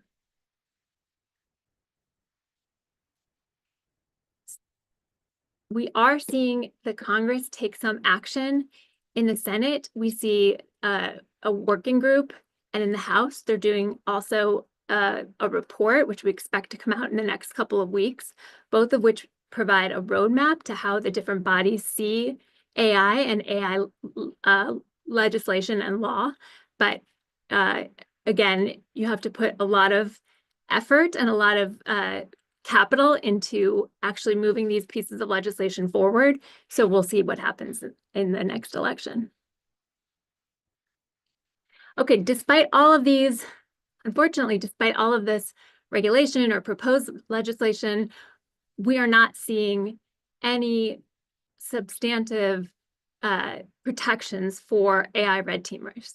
So we talked a little bit about the need for that in the last in Harley's description. Certainly to us, it's vital to make sure that those who are working to keep AI safe and to prevent it from unintended consequences are themselves safe. So HackerOne has done what it can in order to promote safety for the community. And that is primarily both through the Hacking Policy Council, but also through our own accord. We have written to the Department of Justice, and we have asked them to update their CFAA charging policies to make sure that it's explicit that good faith independent AI research is protected, and that the Department of Justice won't bring any charges. Now, we're not hearing a ton from researchers who are actually worried about the Department of Justice bringing charges, but it does have, I think, a chilling effect without this research protection. And so that's why we have asked Department of Justice to make this very clear in the law, and also have encouraged the Department of Justice to make sure that there's a government and private sector collaboration, just so that there's a consistent expectation for how these processes work. Ideally, once we get the Department of Justice to act, we would also take the turn into state attorney generals and ask them to do the same. And then we talked a little bit about the DMCA section 1201, and that's something actually everyone on this panel, both Harley, Amit, and I, all testified at that hearing in order to try to change the rules for section 1201 and make sure that there was an exemption for research. And that exemption, unfortunately, was denied. So they said that there was not enough researchers that have claimed that they were ultimately would be harmed by that would result in a section 1201 exemption. But the good news, that's the bad news. The good news is they said most AI red teaming methods are not, quote, circumventing a technological prevention measure, which just means that they don't think it's a violation of the law.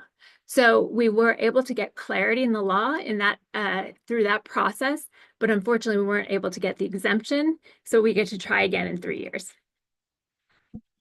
So that is ultimately what HackerOne is doing, and also through the Hacking Policy Council, we're trying to advocate for researchers. Just it's a huge part and important part of our work because the community is so important to this company and also to the ultimate outcomes we're all seeking. Okay, thanks so much. Thank you so much. And specifically, we talked a lot about the DMCA and how the current decision is affecting. So I'm curious to see other questions from the audience about that. Sure. And now we will move to Amit El-Azhari, the CEO and co-founder of Open Policy. Fantastic. And thank you, Michelle. And thank you for the co-panelists. So my name is Amit Elazari. Hopefully you can all hear me. Happy Halloween. I did use a little bit of AI here in the background to bring that spirit here. And I think, my co-panelists, they provided really an amazing overview of kind of the landscape. So I want to really focus on, the call to action and share a little bit about the work we were able to do in security research, which really was hinging upon the community coming together to cultivate action from you. So a little bit about myself. So my name is Amit Elazari. I'm now the CEO and co-founder of Open Policy.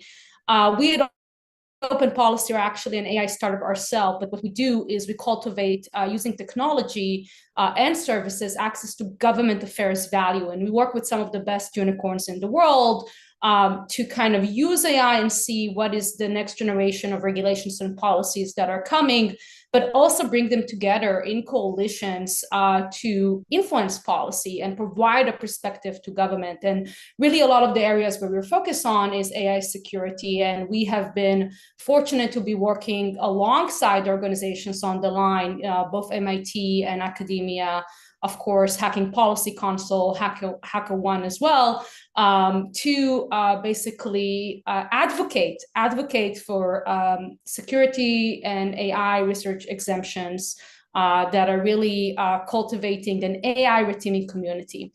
So I think you heard from the co-panelists on some of the key policy developments. I think for me and what I'm seeing is really this great opportunity, because we are shaping as we speak the definitions around what is AI red teaming. There are requirements that are coming across the board, and I think the executive order on AI and its implementation, right, that we've seen this month is a great example, where you're really seeing government requiring from agencies and to some extent federal contractors as well to deploy AI red teaming, to engage in testing of AI systems and work with third parties.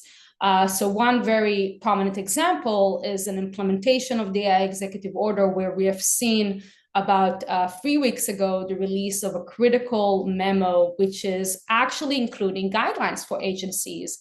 And you can see there that AI red teaming, including by outside third-party, entities, is being required and even proposed for areas of contractual requirements that are going to be applicable across the supply chain. At the same time, as detailed by my fellow panelists, we have not seen a significant policy change. And I think we have this gap between an amazing moment where there is urgency around embracing red teaming, but not enough focus on creating the protections that we need. And I think in the Copyright Office decision that we have seen, last week on Friday, it became very clear that on one side, we have recognition that there are some risks here. I think NTIA basically positioned there, and DOJ position here, that is saying we need to recognize that there are chilling effects that are associated with AI testing, and the landscape is not very clear. There is some unclarity that is prominent, but at the same time, the Copyright Office, as mentioned, wasn't granting a petition. So where is the clear opportunity that I see, and what are we working on with our ecosystem? I think we have an amazing opportunity with contracts and private ordering. So at the same time, we should be doing the advocacy alongside our partners here and doing the work of coming to Congress and to agencies and educating them about the risk and the need to cultivate safe harbor. We actually have an immediate opportunity to move the needle in contracts. So among others, before Open Policy and before I was the head of cyber policy at Intel, I was fortunate enough to be the co-founder of Disclose.io, which is one of the, I think, amazing initiatives in moving safe harbor forward when it came to security research. And what really was the focus there is how can we create contractual language that would go alongside this movement that we have of adoption of bug bounties and vulnerability disclosure programs that basically provides to the researchers using contracts more clarity on how the vendor that is offering either the bug bounties or is asking them to report vulnerabilities will not pursue legal action or provide them with consent to do the testing. And I think the immediate opportunity that we have here is to, while we're doing the definitional work with Congress and in policy, with the Copyright Office, with Congress, with NIST and other organizations in the Department of Justice, to push the private market to adopt better protections. And we have seen great success in this space in the security landscape, where basically the community came together and defined better language. This was obviously very much supported by the DOJ framework. So it's exciting to see that the Department of Justice is also going to be moving forward with a vulnerability disclosure framework there for AI. But basically going to the market and say, hey, all those organizations that are right now having bug bounties and vulnerability disclosure programs and are already either evolving them and expanding them to AI, please also include in your contracts that apply to maybe thousands of researchers also contractual protections. And just to put some very important context here, when we started the original Safe Harbor and Disclose.io work, and really Harley and Casey and folks and Mehdi and HackerOne, many of the folks here on the lines were part of that as well. We might have had about 20 to 30 bug bounties and programs with that language. But through the work of the community, that expanded to thousands of organizations providing those safe harbors. The bug bounty platforms, with their power, they changed the default landscape of the contract. And that was very meaningful. And in time, that work actually informed decisions, including the CFAA decision in 2020. So we know that there is a lot of power of policy work, not just the important work we are all doing by cultivating the call to action with Congress and doing it at the top level, but also the bottom up. And really, after you heard from all the experts on the line, this is a call to action to you, because from my perspective, coming in 2017 and talking about this with rooms of 30 or 100 hackers in DEF CON, there is a lot of power in the community coming together. So I think what I'm excited about is not just working again with colleagues here on the line and with our ecosystem to continue to move the needle in policy. And this is also an area where we need more technical expertise. If you listen to the hearings and all the conversations we had with the Copyright Office, understanding the reality of AI red teaming and testing is really important, and your perspective matters. But also we have a big opportunities with contracts. So I'm excited to take Disclose.io and kind of work with the community on new contractual language that can evolve and address some of the definitional work in the landscape. And I'm hopeful that, after hearing the amazing, insights and all the opportunity you're hearing here from the fellow co-panelists, you all are going to be offering from your insights and expertise and working with us on these important community efforts. Perfect. Thank you so much, Amit. And now we will go and open it for Q&A. So we have a bunch of questions. We will start with the first one about the DMCA. So we would love to hear one of your opinion about what does it mean, what is the extent of the decision and the exemption, and what are the implications of that, and what we should wait for in the next 3 years. How do you see that involved and how it affects red teaming basically and safe harbor mechanism? Do you mind if I take this? Is that? Of course. Yeah. So thank you. So what this is this is the decision by the U.S. Copyright Office on whether to grant AI red teaming or trustworthiness research a specific exemption from liability under Section 1201 of the DMCA. And as I said, it's not as well known a law as the Computer Fraud and Abuse Act. It doesn't even have a great name, but Section 1201 is one of the United States' main anti-hacking laws. And this is a good news and bad news sort of situation. The good news is that the Copyright Office did declare that the things like just prompt injection, or if you create a new account after your account has been banned, or techniques to get around rate limiting, all of which are technical challenges that we know AI red teamers face. The Copyright Office declared that those things were not violations of Section 1201. And the reason they said that it was not is because it's not circumventing a technological protection measure that controls access to a copyrighted work. I know that's a lot of words, but that is the standard. But point is, and I think the prompt injection one is the biggest piece of good news, that prompt injection alone is not a Section 1201 violation. However, the bad news is there is no exception for good faith AI red teaming. So, if you are circumventing a true technological protection measure, so for example, if you are going around weak credentialing, or if you're breaking weak encryption or something like that, and your purpose is not for security research, your purpose is for AI trustworthiness or safety research, then you are not protected theoretically under Section 1201. So there is no protection, but thankfully we did get some clarity on the extent to which this anti-hacking law affects AI red teaming, which is one of the things that we had asked for as part of that proceeding.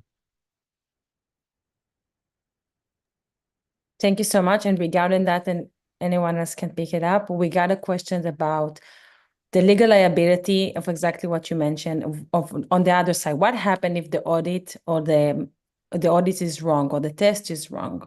How do you see that effect, or if you see any kind of legal protection mechanism that exists, or just to hear your thoughts about it?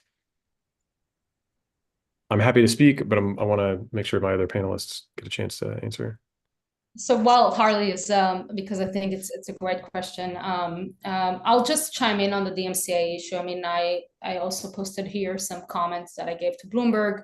Obviously, it's unfortunate that we haven't seen the exemption, but it's great that we got some at least clarification. And I found I would say three things very telling. A, that we have seen support from both Congress, Department of Justice, and NTIA. If you look at their position on the record, it's really amazing to see Department of Justice putting a letter of support. It's amazing to see NTIA recognizing that we have here an area where we need to continue and push for protections. And we've seen Senator Warner with his leadership also providing a lot of support. And we know from our conversation in Congress that actually there are additional members that are considering this topic. And the Copyright Office said, maybe this is a topic where Congress should chime in as well. So all of this should provide back to the community a strong call to action when we show up and we brief. And I found it interesting that there were a lot more comments coming on the executive order versus what we have done in here for this community in the DMCA. So there is definitely more opportunity for folks to come in and brief and share support of this concept. When we come in and share feedback, then there are results, and we need to continue and do that. For me, the other piece, as I mentioned, that is providing an opportunity is doing the definitional work in the contractual landscape, because there are already vulnerability disclosure programs that are going to get rolled out for AI. And as Harley mentioned, with the Department of Justice framework, we will need to do the definitional work. So this just means that we need to come together, and the moment is now. And over to you back, Harley. Oh, or Lana, if please. Can I just say one more thing also about the Copyright Office, which is in some ways it wasn't surprising because it's, as Amit mentioned, this type of protection in large part follows the protections that all of us have sought for the security research community. And the exemption that was sought and received for that community was not received immediately. It took a couple of cycles. And so I have faith that the language that they used in denying our exemption request was still positive enough that there is a future there. And we did see the researchers who organized this event were also testifying alongside all of us, asking for that protection. So the community's involvement is vital, as Amit mentioned, and will be vital as the Department of Justice develops further guidance. They are, as they announced, working on the Department of the Vulnerability Disclosure guidelines as they publicly announced, but I think that they will also look at the CFAA charging guidelines, and that will be really important for researchers specifically to stand up and to share their experiences so that it will be informed and we will be able to seek the maximum protections. But I want to chime like one up something that Alana just said, which is the organizers of this webinar. I think the folks watching may not know, but Kevin, Shane, and numerous others were really helpful in the last rulemaking cycle in bringing the community's perspective to the Copyright Office. As lawyers, we can talk about the law and about the problems in the law, but what they need to see is that the community itself is facing those problems. And that's not a perspective that that we bring on our own. We bring in technical experts, and the community shows up for that, and it makes a big difference. Michelle, to your question that you had relayed earlier on what happens if a third-party AI evaluation is incorrect. And I regret to say that it depends. Completely, it depends. So right now, it's not, if what you're doing is simply evaluating AI and your conclusion ends up being wrong, that's not illegal on its own. Really what it depends on is how you've done that research, whether you've broken the law in conducting that research, or if you are using the results that are wrong in a way that's illegal. So for example, if you are taking this and saying, well, this research proves that this AI model is not trustworthy and should be taken out of every app store available, and you're incorrect, then you may be on the hook for something like libel or tortious interference with business. So I think you want to be careful to statistically validate your conclusions and to sort of couch your conclusions in wording that does not just a blanket declaration that something is what your research shows it to be. So I know that's a complicated answer, but it is a complicated question. If you're under contract, on the other hand, as a third-party evaluator, and you're wrong, then a lot of that will depend on what your contract says. Thank you so much. We got another question, not related to the DMCA. Was curious about existing law that can be leveraged on accountability and which next steps organization must take once they have incurred an AI risk. An AI risk was exposed, what should be like the steps? If there are specific laws that can be leveraged for accountability.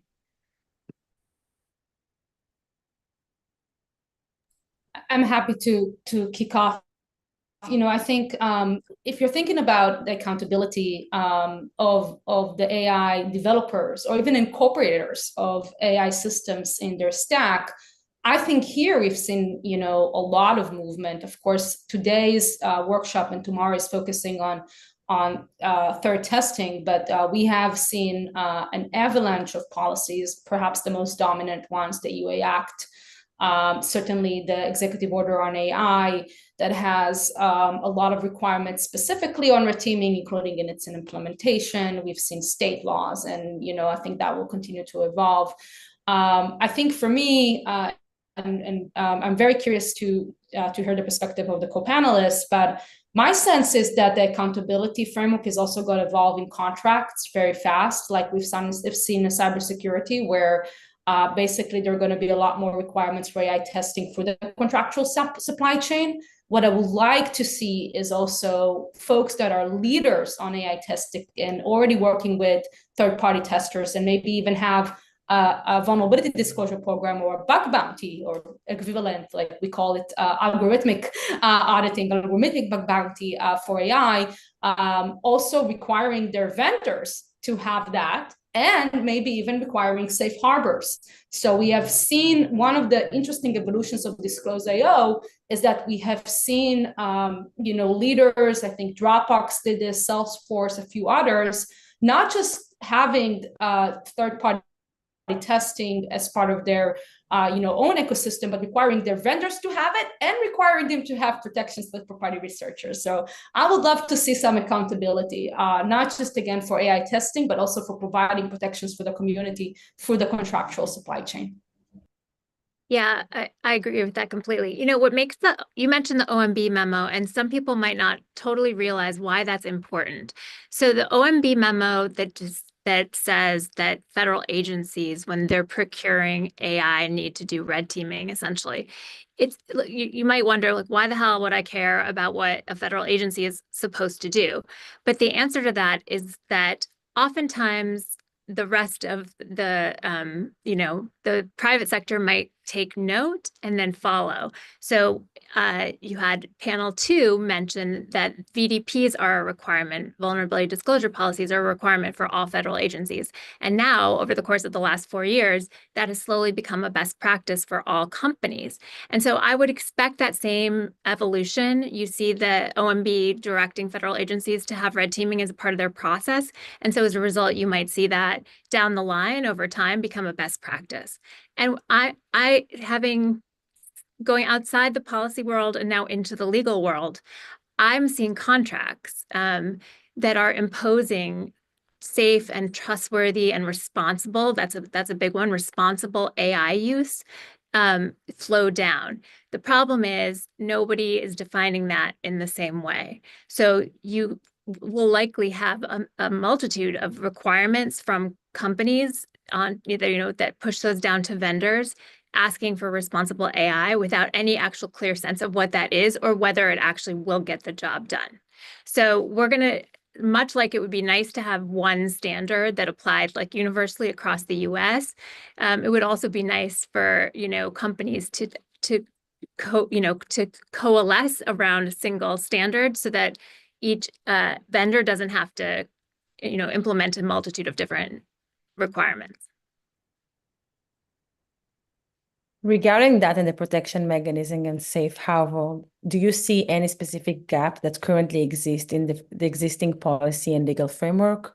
Or how do you see that involve and address the greater risks and the challenges that AI posed in that area? Do I see a gap in the safe harbor for AI red team? In the current mechanism, or if you see like how you think you should address that? Yeah, and actually, I posted the Department of Justice letter that HackerOne sent back in April that talks about the gaps in the safe harbor and asks the Department of Justice to correct that. And that is something, when the Principal Deputy Assistant Attorney General made her announcement about the fact that they were going to bring in the community to talk about the revision to the vulnerability disclosure policies, she also said that she would consider whether or not they would essentially revise the safe harbor. So that is a possibility, but it's not a guarantee. And I think that's why it's so important for the community to stand up and to be heard so that so the Department of Justice will clearly understand that this is a necessity. So strongly agree. I just pasted the DOJ announcement here in the chat. I think for accountability, there are a number of laws that are already on the books that restricts any software developer or any entity from certain things. So, for example, housing discrimination. And one of the things that federal regulators are doing, and state regulators as well are doing, is explaining how AI fits within those existing authorities. So if your AI model ultimately perpetuates housing discrimination, then you could be liable under those existing laws. So there is some accountability there. But in terms of gaps, one of the things that I think we are seeing also is that when we have AI specific laws that are being proposed, or that in the case of the EU AI Act have been enacted, or in the case of Colorado have been enacted, there are some requirements there for red teaming high-risk systems. We don't see requirements to establish a disclosure channel, which is something that we are seeing in cybersecurity regulations in other contexts. So, I know there's a lot of sort of cross conceptualization between security and AI, but in cybersecurity, you can see requirements for things like penetration testing, and also you must have a channel to receive vulnerability disclosures from external sources. It's part of our NIST cybersecurity framework. It's part of our standards. Not so in AI, at least not yet. So I think that is a big gap. Even if getting to protections in statute under Section 1201 or CFAA, those things are sort of separate tracks from urging the inclusion of vulnerability, or I should say, like AI flaw disclosure policies in regulations and voluntarily among industry. I think that's a really important work stream. Yeah, and I completely agree with all the comments. I would say there was an opportunity here that I see in what I call the convergence of risk, where traditionally you might have cybersecurity vulnerability disclosure programs. Then we've seen data abuse bug bounties, so we started to see a lot more third-party red teaming, even for privacy and data abuse. In fact, my own bounty that we got was on a alleged COPA violation, was actually a data abuse. And now we have AI. So there is a lot of value in not, waiting for years, but rather right now looking at the opportunity to take existing guidelines and controls that, yes, are coming from security or might be privacy, need some adaptations, but allow those organizations, and some of them are smaller businesses, to adapt them holistically. And I think this is one of the biggest opportunities that I see is around, especially when you're working with third-party finders, because they might find something that is in between. It doesn't really fit nicely only in privacy or only in AI, might be also security issues. It might be chaining even of issues. And that's where, having that policy, overarching approach can really be beneficial for organizations that are already, frankly, some of them are struggling with compliance. And I think our call to action here is also on the policy layer. There is also very important work that is being done by NIST and by other agencies to bring those things together. And one of the things that excites me is, especially as we're seeing this DOJ adaptation to the vulnerability disclosure program, maybe this could be one of the joint works of under the cybersecurity framework. There is, by NIST, there is work that is being done to evolve the governance framework to also adapt to the AI risk management framework and the privacy risk management framework. So I can see a very interesting cross intersection that thinks about third-party testing across all these three frameworks and brings together some controls that can be cross-leveraged. Perfect. We got another question. If there are any legal questions in these areas that you can better benefit with assistance from technical experts or additional technical research that can help you better answer, have a better approach to policymaking or legal? It's really just the real world examples from researchers that they have been chilled because these protections are not in place. If we can get those real life examples, it will help us a lot in being able to advance the legal frameworks forward. Strongly agree. Bring us your legal threats. Yes. Bring us your claims. Bring us your fears, and let us know. And the reason specifically is because that helps us show to policymakers that this is a challenge that is affecting the community. We're lawyers. I'm not an AI researcher myself. So I cannot claim to have been chilled. But as researchers, if the gap in liability protection is something that you're concerned about, then having that data helps us very much to advance your cause. The second thing, though, that I'll say in terms of beyond that, legal questions that would be better answered with assistance from technical experts. So there's sort of two things. One is what is necessary for statistical validation of an AI flaw, whatever we're going to call it, an algorithmic flaw. And then the second is what are reasonable timelines for addressing those flaws. The reason that this is important for the legal discussion is because, remember, in the security context, when somebody brings a vulnerability to an organization, we do have regulatory standards for when those vulnerabilities need to be mitigated. We see this in a number of areas, depending on the severity of the vulnerability.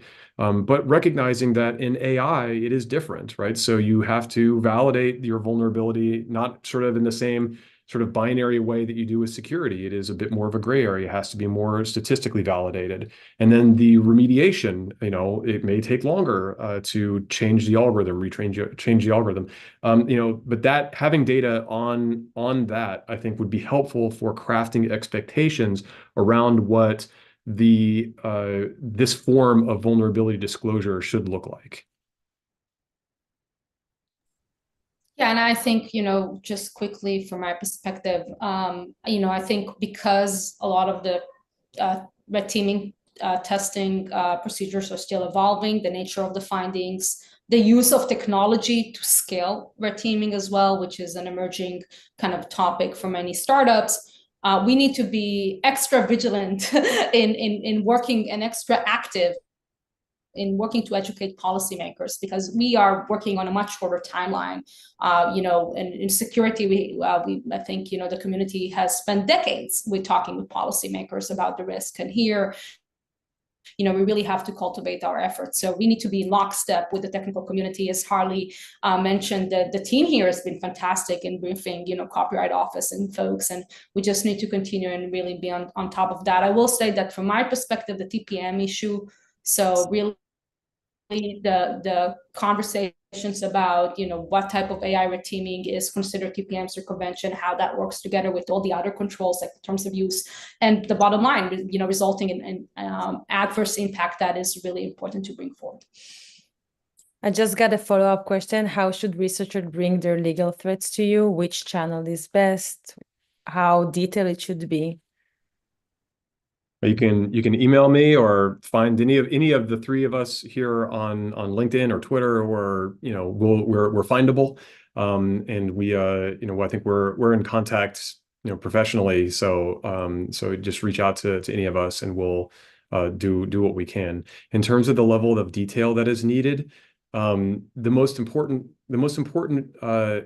data will be if you're able to show that you want to perform research that would be for the benefit of society, or for the benefit of the algorithm, but that you are either afraid to do it because of legal liability, or you have been threatened by the model owner for not having authorization to conduct that research.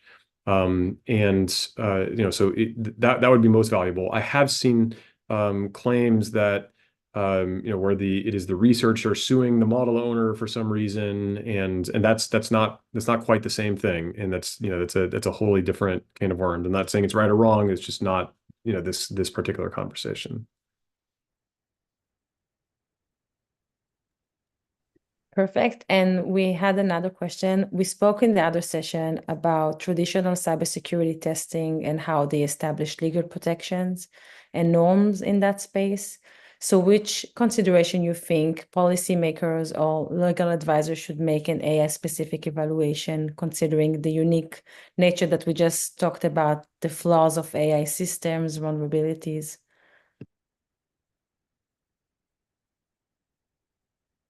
Maybe I'll get going. As a matter of policy, one of the better things about some of the security work is that there's a lot of reference for guidelines, which allows the safe harbor, the protections, the norms to evolve together with security. And I think this is going to become even more critical with AI because of the complexity and because of the somewhat immaturity of, as we talked about, of some of the norms and the guidelines. So actually it would be wise for policymakers to, yes, provide clarity, but also have enough flexibility to allow the usage of guidelines that will continue to evolve. In order to make sure that we're not, defining flaws or defining vulnerability in a way that is too stringent, right, to encompass all the potential adverse or quality issues we might find. Thank you. And last questions for all of you. In 30 seconds, if you can what are the proposals for the future in your perspective? How and where would you like to see the evaluation and the protection involved in the next years? Let's see, like Harley, Ilana, and then Amit. So I would love to see the same sort of level of maturity in the AI sector that we have seen. It took time in the security sector in terms of recognizing the value of independent testing. That doesn't mean that independent testers should get to do whatever they want. They can't cause damage. They can't invade privacy. Like there are rules. We're not trying to give them, you know, a blank check. However, I think in the security industry, there's been a lot of evolution in terms of embracing ethical hacking and embracing vulnerability disclosure. We still have a long way to go, but I think that the AI community will also take that same path. I think it's inevitable because this type of research is happening and it's not going to stop. Yeah, I would agree with that. The security, the standards for ethical hacking are very clear. They are clear because the Department of Justice specifically has made them so. And even if we have not been able to, you know, bring along or cite 100 new examples of why we need the clarity here, I have confidence that there are folks who are chilled because we don't have that clarity. And in the future, I really do hope that we're able to provide that through both the Department of Justice charging guidelines, but also in any aspect of the law, which will not just help with respect to prosecution, frankly, but will send a much bigger signal to the community as a whole and to private industry, because what the government does ultimately affects everyone. And so I will personally, HackerOne will definitely be working for that and advocating for that. And we hope to see some success. Yeah, I completely agree. Would like to continue to see the same collaboration. You know, I'm inspired here by Harley and Ilana and all their important work. And I think, and of course, the folks at MIT. And the other piece is, you know, while we're prioritizing and working on the DOJ framework and with Congress, is I would like to see fast movement in private ordering and contracts, especially large scale contracts, which are, you know, the bug bounty contracts, the vulnerability disclosure program contracts. There was a big evolution in security, and we ultimately got to kind of the Disclose.io and Safe Harbor movement of the DOJ framework in 2017. I think we want to see rapid adoption here because we have the learnings from security applied already in AI, and this would give policymakers the signal that this is in fact achievable, and we know that's very important. Thank you so much. Thank you so much for this amazing panel and for your time. It was very interesting. And now we will pass it to Shane. Thank you.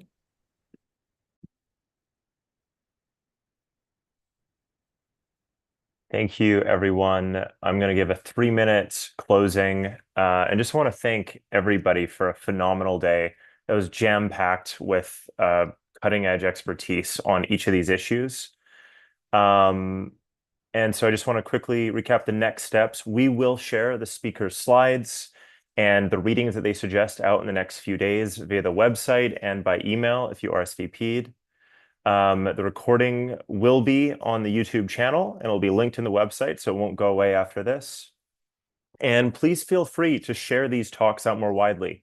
This isn't sort of a one-off event. We wanted to get all of these speakers here today so that you can disseminate it and it can be a central repository of the most up-to-date, salient readings from the perspective of the companies, of the lawyers, of the policy folks and advocates, as well as the researchers in security and AI.